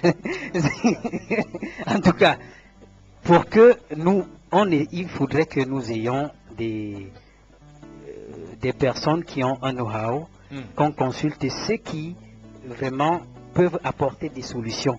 Et on les connaît, mais on fait semblant de les ignorer. Et quand ils sont connus, ils ne sont pas écoutés.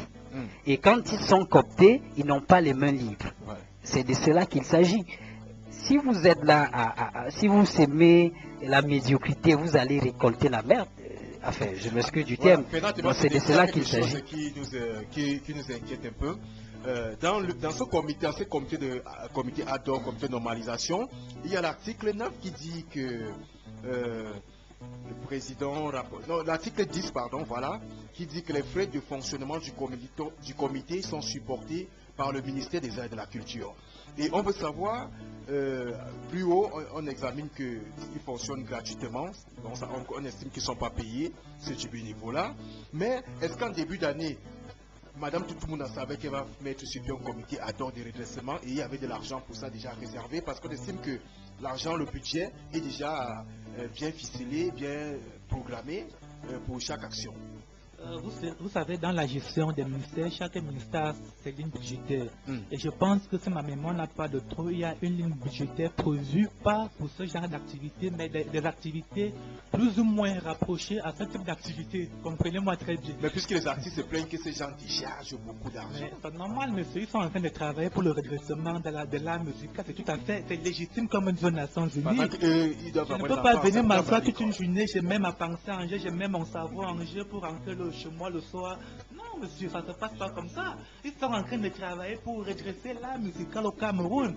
Pour ce faire, ils ont le droit d'être payés à sa juste valeur. Il ne faut pas les en vouloir, il faut plutôt en vouloir l'individu qui a décidé de cette décision. Si je peux me répéter, monsieur le journaliste. Si c'était vous-même qui étiez là, qu'allez-vous faire? Dans la seule chose, comme moi je dis souvent, comme je l'ai toujours dit, avec ou sans le ministère de la culture camerounaise peut faire mieux. À l'époque, il n'y avait même pas ce ministère. Dans le domaine de la musique, on avait ce que j'appelle les mondes sacrés de l'art musical en Afrique centrale. Depuis qu'on a créé ce ministère en 92, où en sommes-nous? Avant, il n'existait pas. On a vu les Camerounais faire des choses. Donc, si c'était encore moi le président, pour tester, ou bien pour essayer encore ce qui s'est fait dans le passé, on le rattache à un ministère, à un autre ministère, comme ça se passe ailleurs, communication et culture. Ou bien à l'enseignement secondaire, on essaie un peu de voir comment les choses vont fonctionner. Il y a aussi un véritable travail que nous, opérateurs et les artistes, doivent faire. Comme on a toujours dit ici, mes confrères et moi, chacun d'entre nous, que tu sois musicien ou quoi, il faut se former. Parce que le véritable problème qu'on a dans ce pays, on ne se forme pas, on dit n'importe quoi. Dans le contexte camerounais, nous tous nous avons le savoir. Mais peu d'entre nous, on a le savoir-faire et le savoir-être. La preuve en est que si la plupart d'entre nous se retrouvent en prison parce qu'on n'a plus le savoir-être. La preuve en est que si les choses ne fonctionnent pas, on est incapable de rédiger une décision qui cadre avec les idéologies du Cameroun. Ça veut dire qu'on a un problème au niveau du savoir-faire. Et c'est le même problème que nous vivons, tout simplement parce qu'une partie est informée. Et comme je le dis souvent, si nous tous, on avait la bonne information au bon moment, certaines décisions dans le contexte camerounais d'une manière générale personne ne prendra le risque de signer ce genre de document. Mais comme on sait qu'il n'y a que 10 individus qui sont à Sakili, qui mettent l'information, nous sommes 20 millions, bon, on peut faire avec, et c'est comme ça que les choses fonctionnent. Donc nous avons un véritable travail à faire, se former. La politique culturelle que les uns et les autres réclament, avec ou sans elle, nous devons travailler. Si nous partons dans l'Afrique ancienne, on nous dit que là, la culture d'une manière générale avait une fonction économique, une fonction politique, une fonction thérapeutique, une fonction sociale. Est-ce qu'ils avaient une politique culturelle écrite et oui, mais s'il te plaît, elle était tacite. Par exemple, attendez, lorsque vous parlez, s'il vous plaît. Permettez-moi, j'ai oublié quelque chose. Senghor disait quoi? L'homme est acteur et agent de la culture. Mais c'est en nous. Ce n'est pas comme les sciences politiques qu'il faut d'abord les étudier. Hein? La preuve en est que dès que tu nais, tu as automatiquement les réflexes de ton œil culturel. Tu n'as pas besoin d'aller à l'école. Comme quelqu'un disait, c'est venimeux, tu ne peux pas enlever. C'est comme ça la culture, tu ne peux pas enlever. Donc tout ce qu'on raconte là, pour le moment dans le contexte camerounais actuel, je pense que s'il y a quelque chose à faire, on doit d'abord, nous tous, se réapproprier notre culture. D'abord, pour résoudre quel problème? Le problème de l'art musical que nous parlons au niveau des produits qu'on nous balance en longueur de journée sur les radios. Et comme disait le professeur Hubert Mononga, les premières personnes qui bafouent les droits internationaux dans le contexte camerounais sont les médias. Puisque vous faites écouter aux gens ceux qui ne veulent pas écouter sans demander leur permission. Donc également, là, du point de vue éthique et d'ontologie, vous avez du travail à faire. Oui, voilà. je voulais dire que peut-être elle n'a pas été écrite, mais elle a été codifiée. Nos sociétés ancestrales avaient des normes culturelles. Lorsque vous prenez par exemple la région du centre, on parle de rythme qu'on appelle Bikutsi. Je l'ai un peu étudié, j'ai découvert que le Bikutsi avait au moins 7 variantes. 7 variantes parmi lesquelles une variante qu'on appelle le Binima, si mes souvenirs sont exacts, qui est le Bikutsi thérapeutique, qui était pratiqué par des personnes spécifiques. Alors lorsque on sort de là, on va un peu dans la région de l'Ouest, ou même chez moi, à Yokadouma, lorsqu'on vous initiait au rite d'une Téguin, il y avait des personnes spécifiques dans la société qui étaient chargées de le faire. Donc les rôles étaient définis et en dehors du fait, n'est-ce pas, de faire montre d'un certain savoir-faire, la culture avait également une fonction de régulation sociale. Et cette fonction-là, nous l'avons perdue parce que lorsqu'on observe un pays comme le Cameroun, on a une société qui n'a pas de normes. Du coup, les gens peuvent faire dans la rue et non dans les chambres.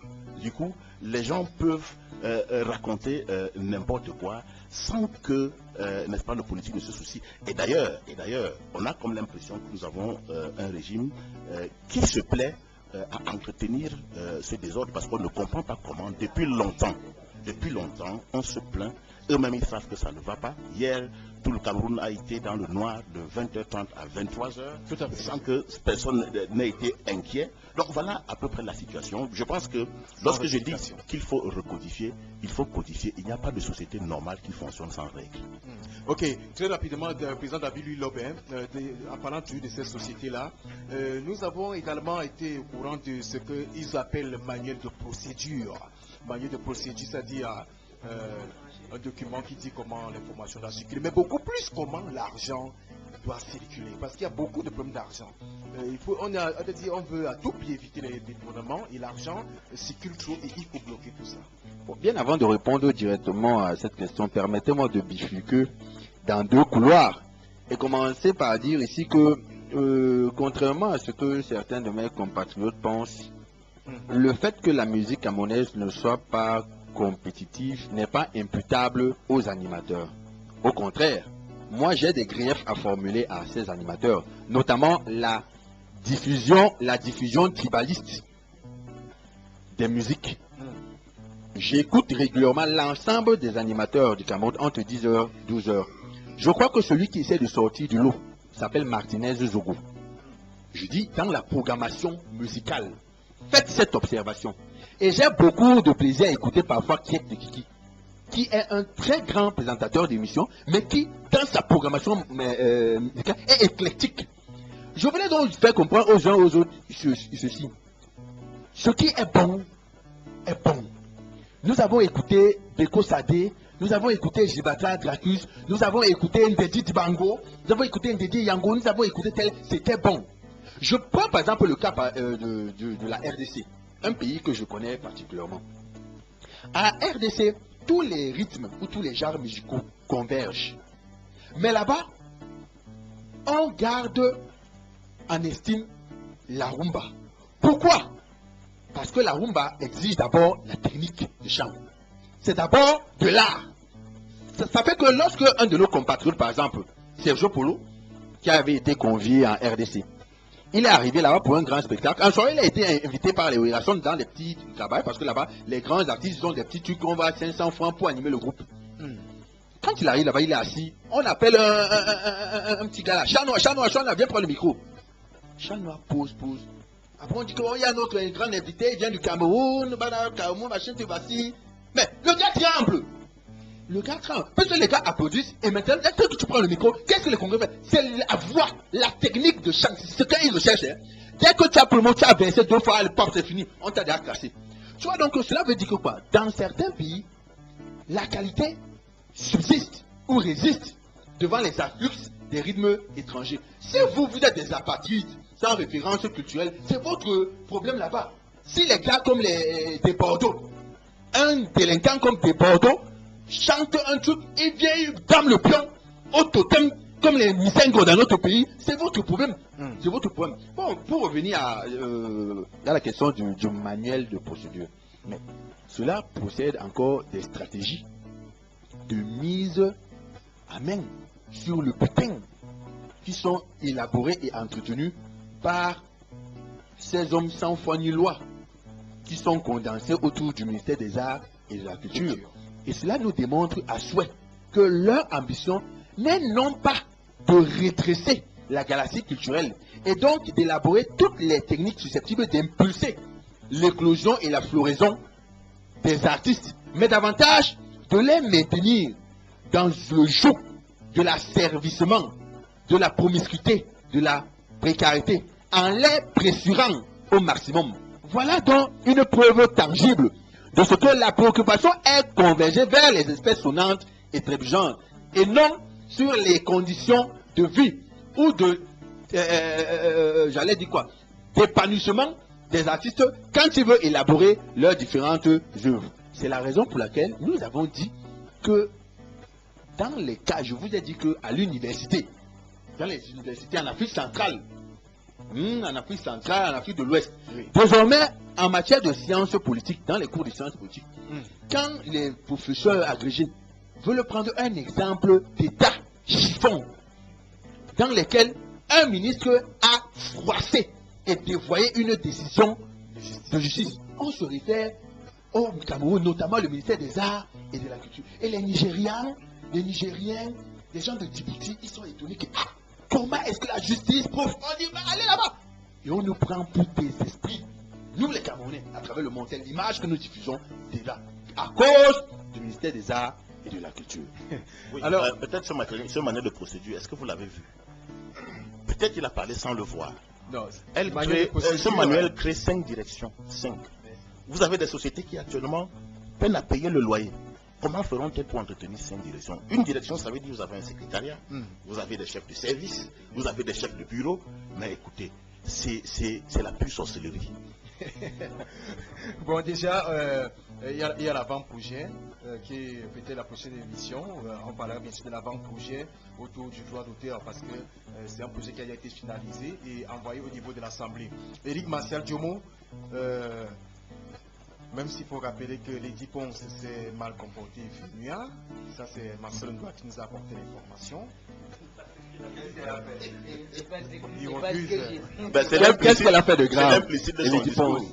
Qu'est-ce qu'elle a fait? Elle a refusé de prester, elle avait perçu le gombo, elle a refusé de passer sur scène. Voilà. Ce n'est pas ce que j'ai dit, il faut demander au gars qui est à Bonapiso là, qui travaille à une chaîne de télé à Bonapiso, tous les dimanches 14h, 16h. Il faut lui demander ce qui s'est passé. Voilà. Mais, oui, il faut demander ce qui s'est passé au fumier avec... Il faut dire que c'est le président Chop. Si vous l'avez dit. Voilà, et c'est son manager en plus. Bon, qui dit que Lady Ponce est mal comporté au fumier. Mais sinon, les artistes également, peut-être pas comme Lady Ponce, mais les artistes en général ont un discours, ils ne veulent rien entendre parce qu'ils s'estiment que c'est trop long tout ça, les discours, les manuels de procédure, les réévaluations. Eux, ils veulent de l'argent. Septembre approche, il faut envoyer les enfants à l'école. Et je vous assure qu'il y a une nouvelle grève qui se prépare demain encore du côté du MINA, où les artistes réclament leur dû. Les artistes, les artistes musiciens ou les artistes... Les artistes, je peux pas rester là, les artistes. D'accord, moi je vais également rentrer dans la brèche de... Je commence d'abord par la brèche créée par l'archevêque tout à l'heure, pour dire à l'archevêque, j'ai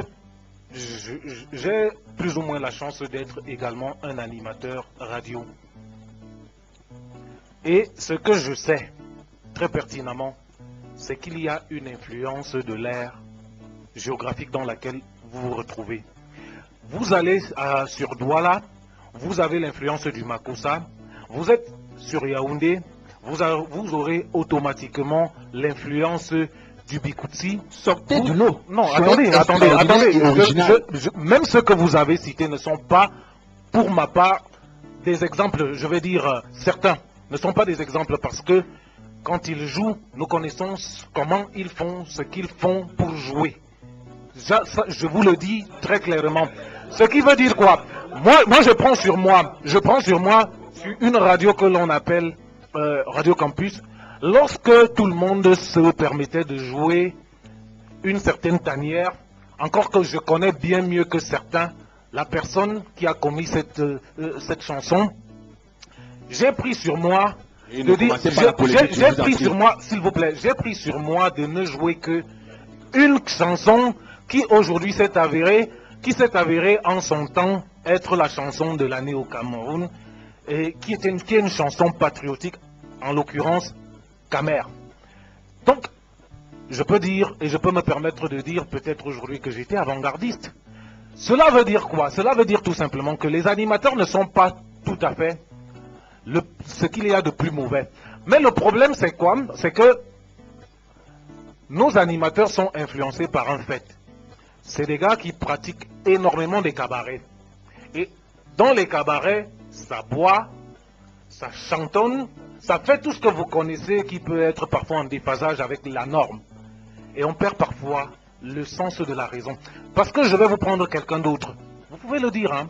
Moi, je dirais encore que Serge Tamba, c'est un bon exemple. C'est quelqu'un qui a joué et qui est assez populaire dans la ville de Yaoundé comme dans tout le Cameroun. Et qui a conduit les jeunes, parce que ce fut d'abord un jeune, qui a conduit les jeunes à un certain avant-garde, d'être avant-gardiste. Et il demeure jeune. Lorsque vous écoutez cet animateur, qui pourtant, dans son style personnel, lorsque vous le voyez, il est plus rappeur que certains rappeurs. Il est plus hip-hop que certains hip-hopeurs. Mais, lorsqu'il faut parler de musique, il est très éclectique. Il est beaucoup plus éclectique et il a une très bonne culture de la musique camerounaise que certains que vous êtes en train parfois d'auréoler. Attention, ne faites pas une fixation sur le cas tiré au pif. Peut-être vous aurez des récriminations contre celui que j'ai cité, mais je suis en train de dire qu'il y a un certain nombre. Non, j'ai dit vous avez cité. Il y a un peu de pensikin, il y a un peu de... Si vous faites une fixation sur un animateur, je sais que vous avez cité des animateurs et je dis ce que vous avez... C'est qu'un seul animateur, un exemple. Oui. Et je n'ai pas dit qu'il était le meilleur. J'ai entendu parler de Roger Kiek, de Kiki, j'ai entendu parler... On n'a pas un débat sur les animateurs. Maintenant, c'est dire que il y a matière à travailler. Parce que, je vais vous dire par exemple, le problème que nous connaissons, c'est que nous-mêmes, nous ne respectons pas les quotas, que ce soit au niveau de nos régies. Parce que d'ailleurs, il faut le reconnaître, très peu de nos radios ont de véritables régies. Et donc, beaucoup d'animateurs ont même une mauvaise culture de la réalité camerounaise. Pourquoi vous sert un quota? Non, s'il vous plaît, je vais vous dire pourquoi. Ce quota qui vous amène à dire que le tour Marcelin, dans un classement, il parade est en première position par rapport à Fali Poupa. Dès lors que nous serons que... de quota. Dès lors que du point de vue de la technique du chant, oui. Il s'agit d'un qui est dans l'obscurité. Non, commençons. Non, je suis d'accord avec vous. Il dit qu'il est numéro 1. Non, je suis d'accord avec vous sur ce point, mais je dis, dès lors qu'il y a une norme, et je crois que c'est au moins 70% de musique camerounaise qui doivent être jouée, Chaque animateur devrait savoir que chaque fois qu'il fait sa programmation, il doit avoir 70% de musique. Parce que lorsque vous irez à Banamboka, sans publicité, c'est quelque part là à Essos, vous entrez dans cette boîte, on ne vous jouera jamais la musique du Cameroun. Parce que là-bas, le nom est expressif. Banamboka, le nom est déjà expressif. Voilà. Maintenant, pour aller dans la... Parce que vous avez puisé il y a le temps, on va passer exactement pour... Vous avez l'habitude, non, vous avez l'habitude, Maxino, vous avez l'habitude de me faire ce coup. Il fallait restituer la réalité telle qu'elle, parce qu'on parle de culture ici. Non, je vais la restituer parce que bon, je veux parler pour le cas de Satellite FM, du coup, l'anecdote, parce que ce qui me concerne. Les autres, je ne sais pas comment ils fonctionnent, mais avant de commencer, je veux dire qu'il y a des artistes qui ne doivent pas figurer sur ce plateau, ni leur nom. Même s'ils sont chefs de chaîne. Voilà. Tout Marcelin n'a jamais été un artiste, et ça, je le dirais partout. Bon, fort heureusement, vous le dites. Non, il n'a jamais été artiste, donc je ne veux pas qu'on cite son nom. Mais la République retient que vous avez refusé que je ne donne mon avis sur la question. Pour le quota de musique, nous, à Satellite FM, personne ne donne l'argent à Moukoupelinga pour sa radio. Et actuellement, il doit nous payer. Donc, si un artiste ne paye pas la promotion, il ne passe pas. Voilà. Donc, c'est comme ça ici chez nous. C'est légitime, d'ailleurs. Voilà. Allez à la CRTV, c'est la CRTV qui fonctionne avec l'argent du contribuable. Et ils doivent payer beaucoup de millions pour le droit d'auteur.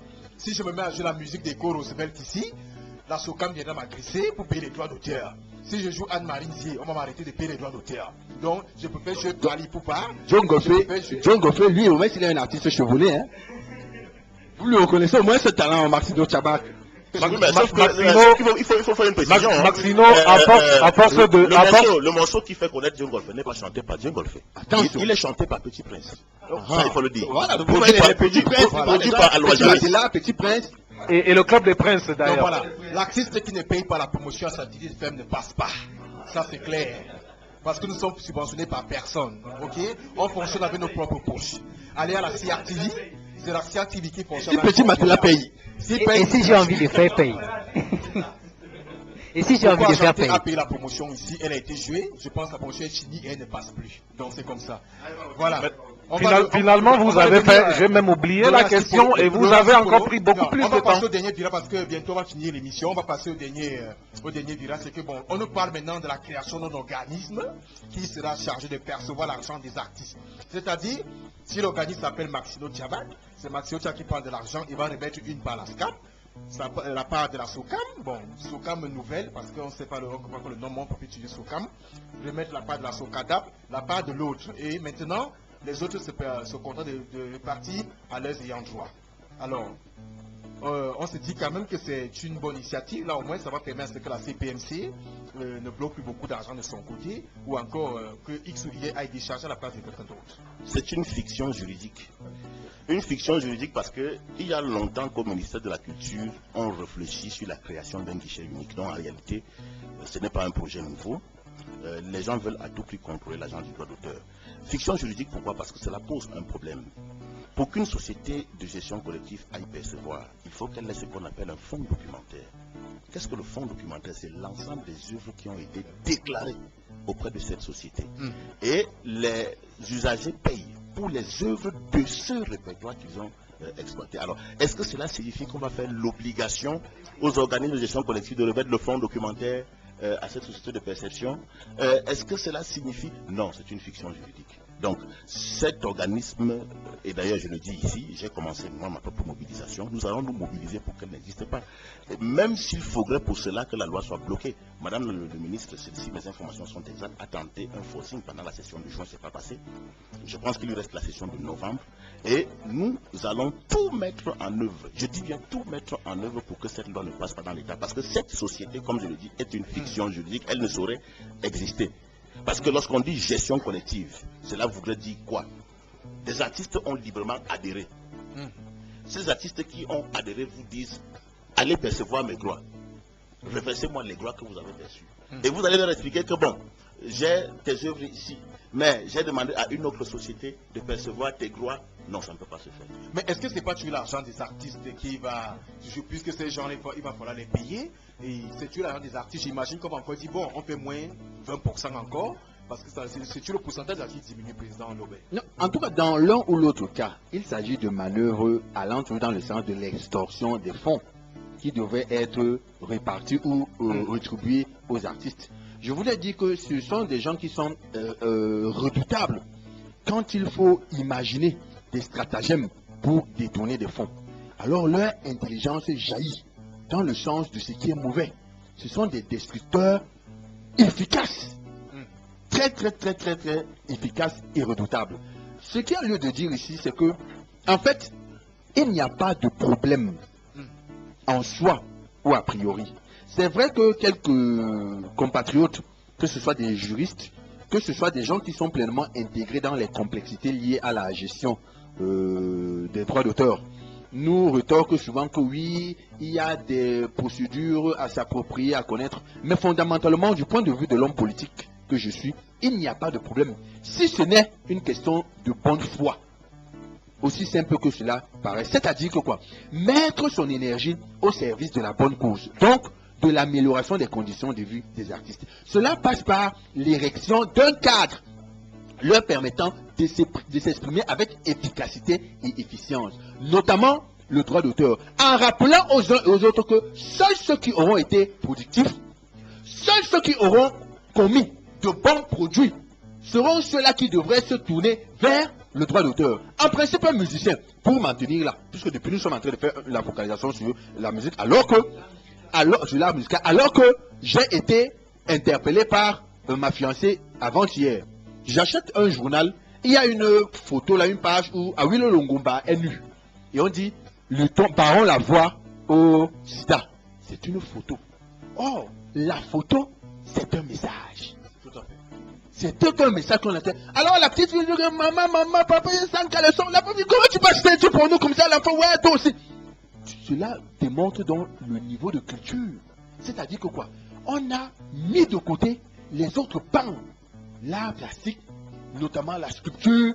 Non, la on a estimé photographie. que bon, ils n'ont pas besoin de problème et ils se gèrent eux, mais ce sont les musiciens qui veulent se redresser. La catégorie B musicale. Pour en revenir et pour clore dans mon propos. Vous avez le Rassi Pola dit, ils ont essayé avec la SCAP. Bon, Oui. là-bas, Daouda Mouchangou et la suite ont mis la barrière. Mais bien sûr, ah, là-bas, ce sont les totems certainement. Ils ont vu le mal venir. Du côté donc des artistes, je voulais donc dire que seuls ceux qui travaillent efficacement et qui ont des produits de qualité doivent aspirer aux droits d'auteur. Par contre, de prime abord, un artiste musicien, parce qu'il faut le rappeler à certains zozos qui sont là à congestionner la sphère musicale camerounaise et à crier à dire des stupidités. Un artiste gagne de l'argent comme ceci. Premièrement, la signature du contrat qui vous lie avec votre producteur. Deuxièmement, les spectacles. Essentiellement, les spectacles. Vous vendez les disques. Vous avez un peu que vous avez signé avec votre... Et vous faites beaucoup de spectacles. Malheureusement, il n'y a pas de salle de spectacle d'envergure. Et même le palais des sports, qui est là, qui tient lieu de salle de spectacle, aujourd'hui a de la peine à être rempli par un artiste camerounais. Par le passé, il y a de cela 2 ou 3 ans, le seul qui pouvait le faire s'appelle Petit Pays. Aujourd'hui, lui-même, de par la qualité décadente et dégradante de ses productions musicales, a de la peine à remplir cela. Allez donc nous montrer que vous êtes des artistes. Pas que tous les jours vous êtes là, vous tenez les gens le droit d'auteur, vous enfumez les gens. Allez nous montrer que vous êtes des artistes. Allez nous remplir le petit souci. On voit.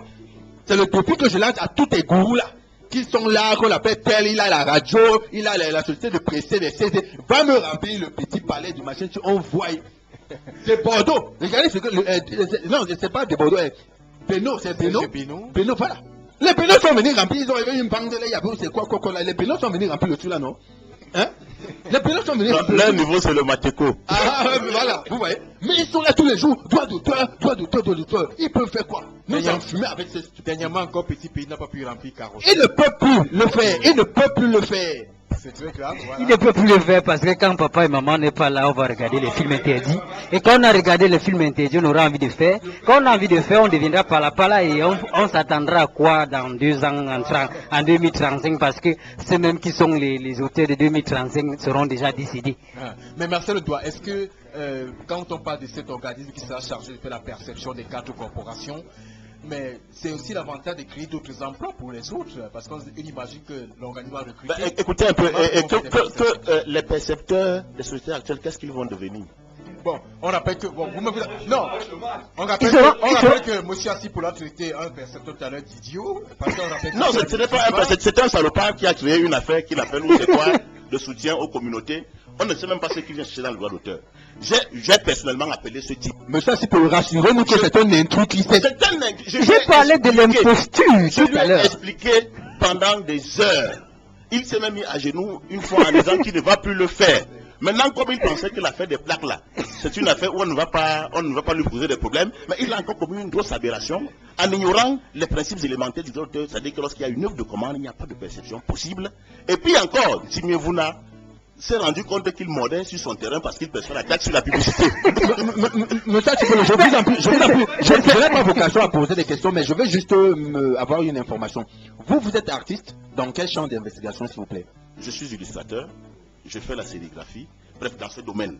Alors, ça veut dire, par exemple, que pour une plaque, par exemple, comme celle-ci, M. Amogobelinga vient me voir et me dit, je veux une enseigne pour satellite FM. Il me paye. Aujourd'hui, on conçoit à l'ordinateur, ce n'est pas moi qui fabrique les polices de caractère. S'il a son logo, je mets le logo. Je lui donne son affiche, il me donne mon agent, point barre. Et au regard de votre bonhomie, apparemment, la SCAP se porte très bien. Vous n'avez pas de problème. Je vais vous dire... Vous n'êtes pas de forme et de beauté. Vous n'avez rien à voir avec les... Non. Il faudrait peut-être que je précise.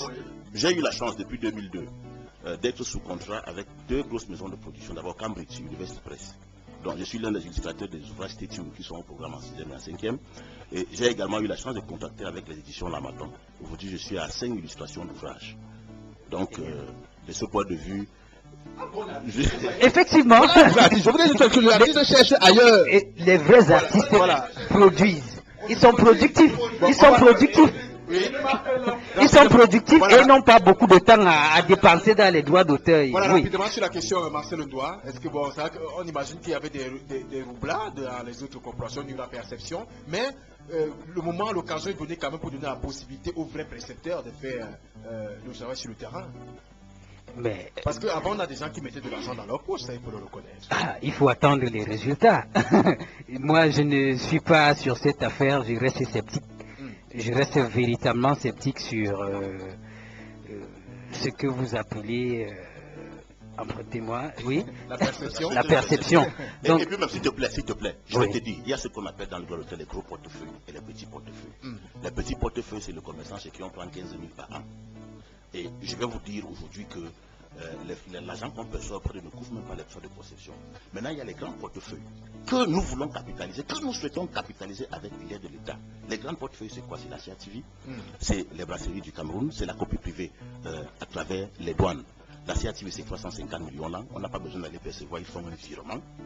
Idem pour les brasseries. Donc, cette société, justement, les ministères même, donc cette société, elle est inutile. Parce que les gros portefeuilles qui permettent de faire les répartitions, l'argent est payé par chèque ou par virement. Non, mais effectivement, et dans un compte, s'il vous plaît, dans un compte commun, tout le ministère bloque actuellement, qu'on appelle le compte de dépôt spécial. Oui. Mais on a quand même, la CATV qui est censée faire un virement automatique, mais on a quand même vu, pour que la CATV donne de l'argent, il fallait que l'artiste aille se coucher devant la voiture de Bamoulke. Non, il faut comprendre, Maxino, que si ils en sont arrivés là, c'est parce qu'il y a eu ce dualisme, ce bicéphalisme à la tête de... Bon, puisqu'on parle de l'art musical... Non, il y a eu une période transitoire en fait, et le nouveau directeur général voulait maîtriser les comptes.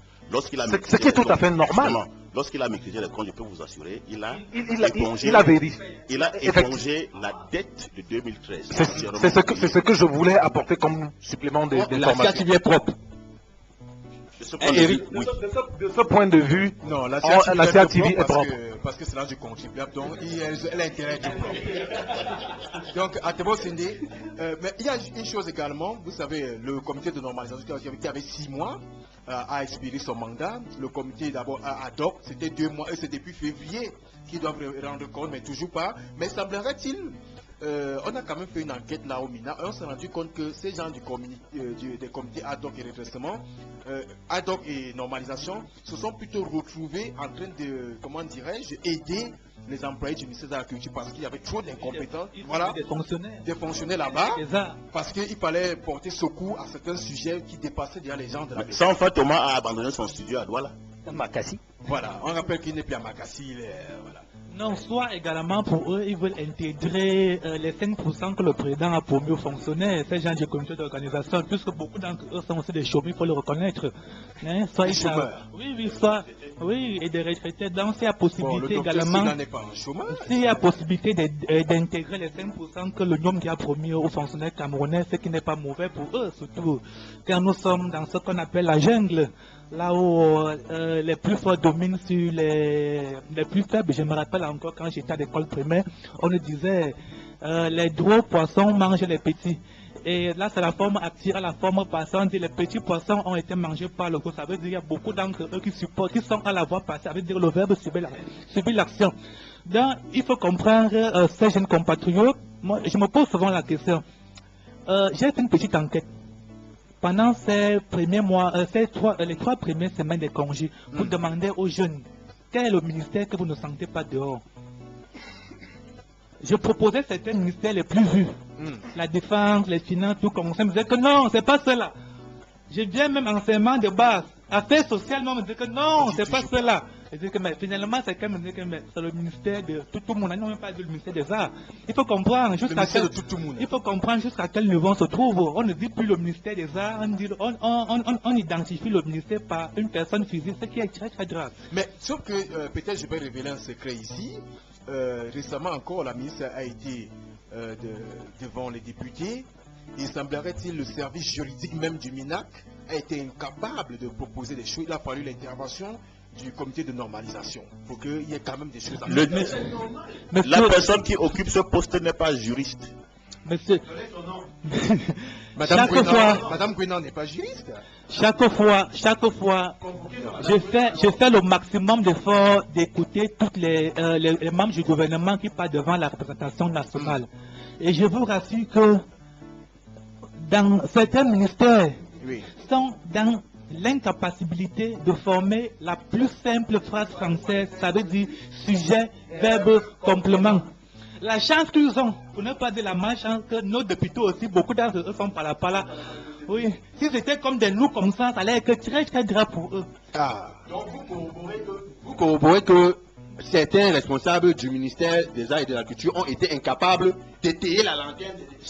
Chaque année, ils sont incapables d'abord de préparer leur budget, de présenter les programmes novateurs pour permettre au secteur... C'est pas un secret, c'est le cas encore récemment. Et il a fallu la correction du comité de normalisation parce que novembre, on espère quand même en novembre voir quelques résultats. Parce que vous avez dit tout à l'heure que le président avait les mains sur la tête, même madame tout le monde les mains sur la tête, parce que c'est très grave. Aux États-Unis, un peu d'air pour respirer un peu, parce que bon, en espérant revenir au Cameroun, il faut mettre sur pied la seule mais Maxino, vous n'oubliez pas que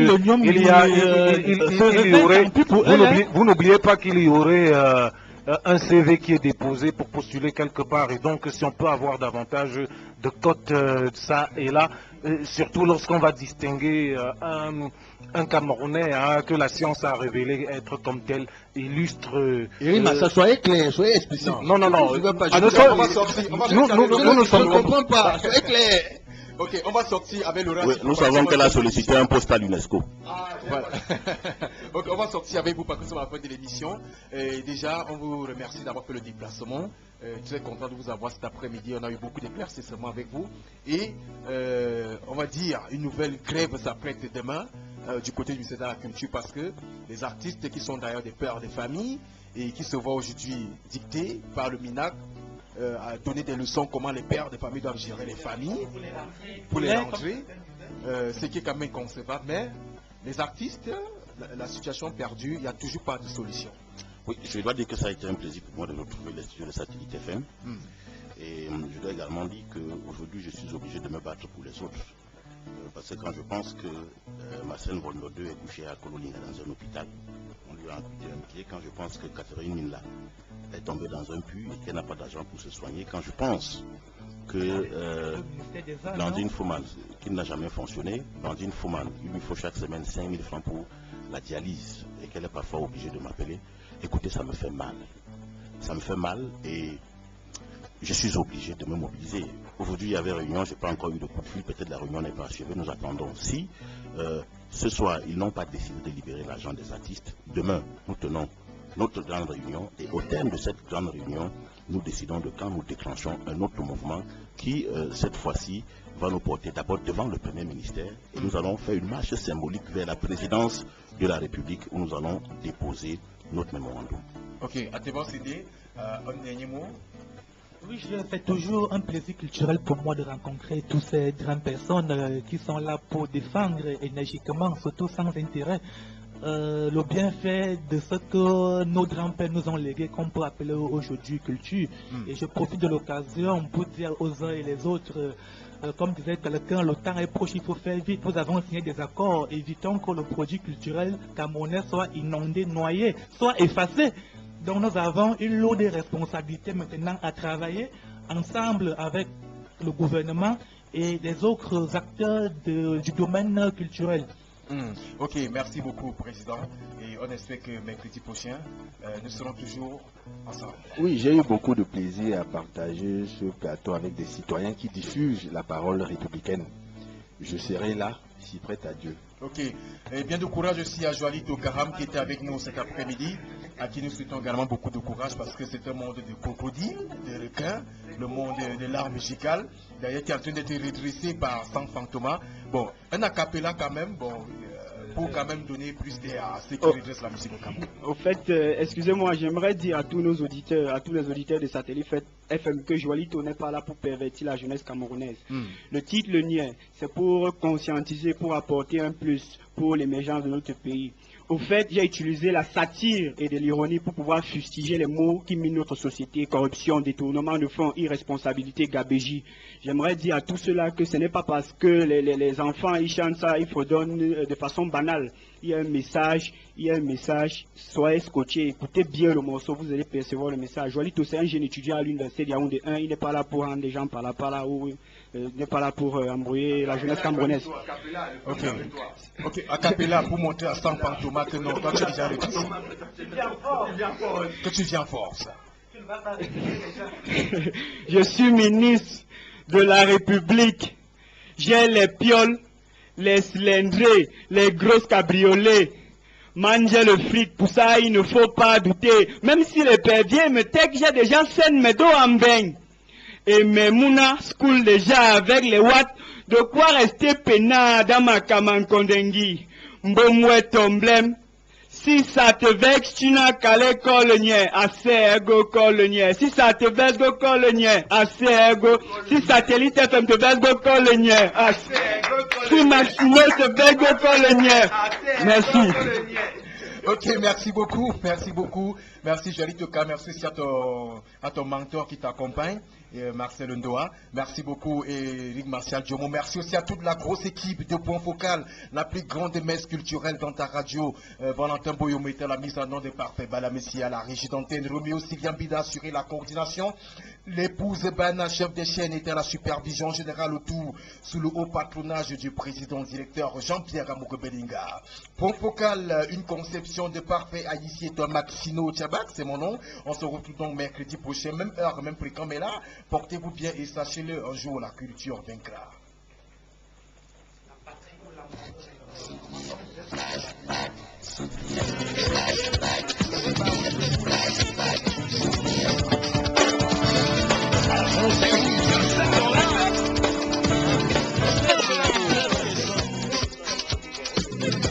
Ce disque est vraiment bien fait. Pour vous, ça c'est bien fait pour vous.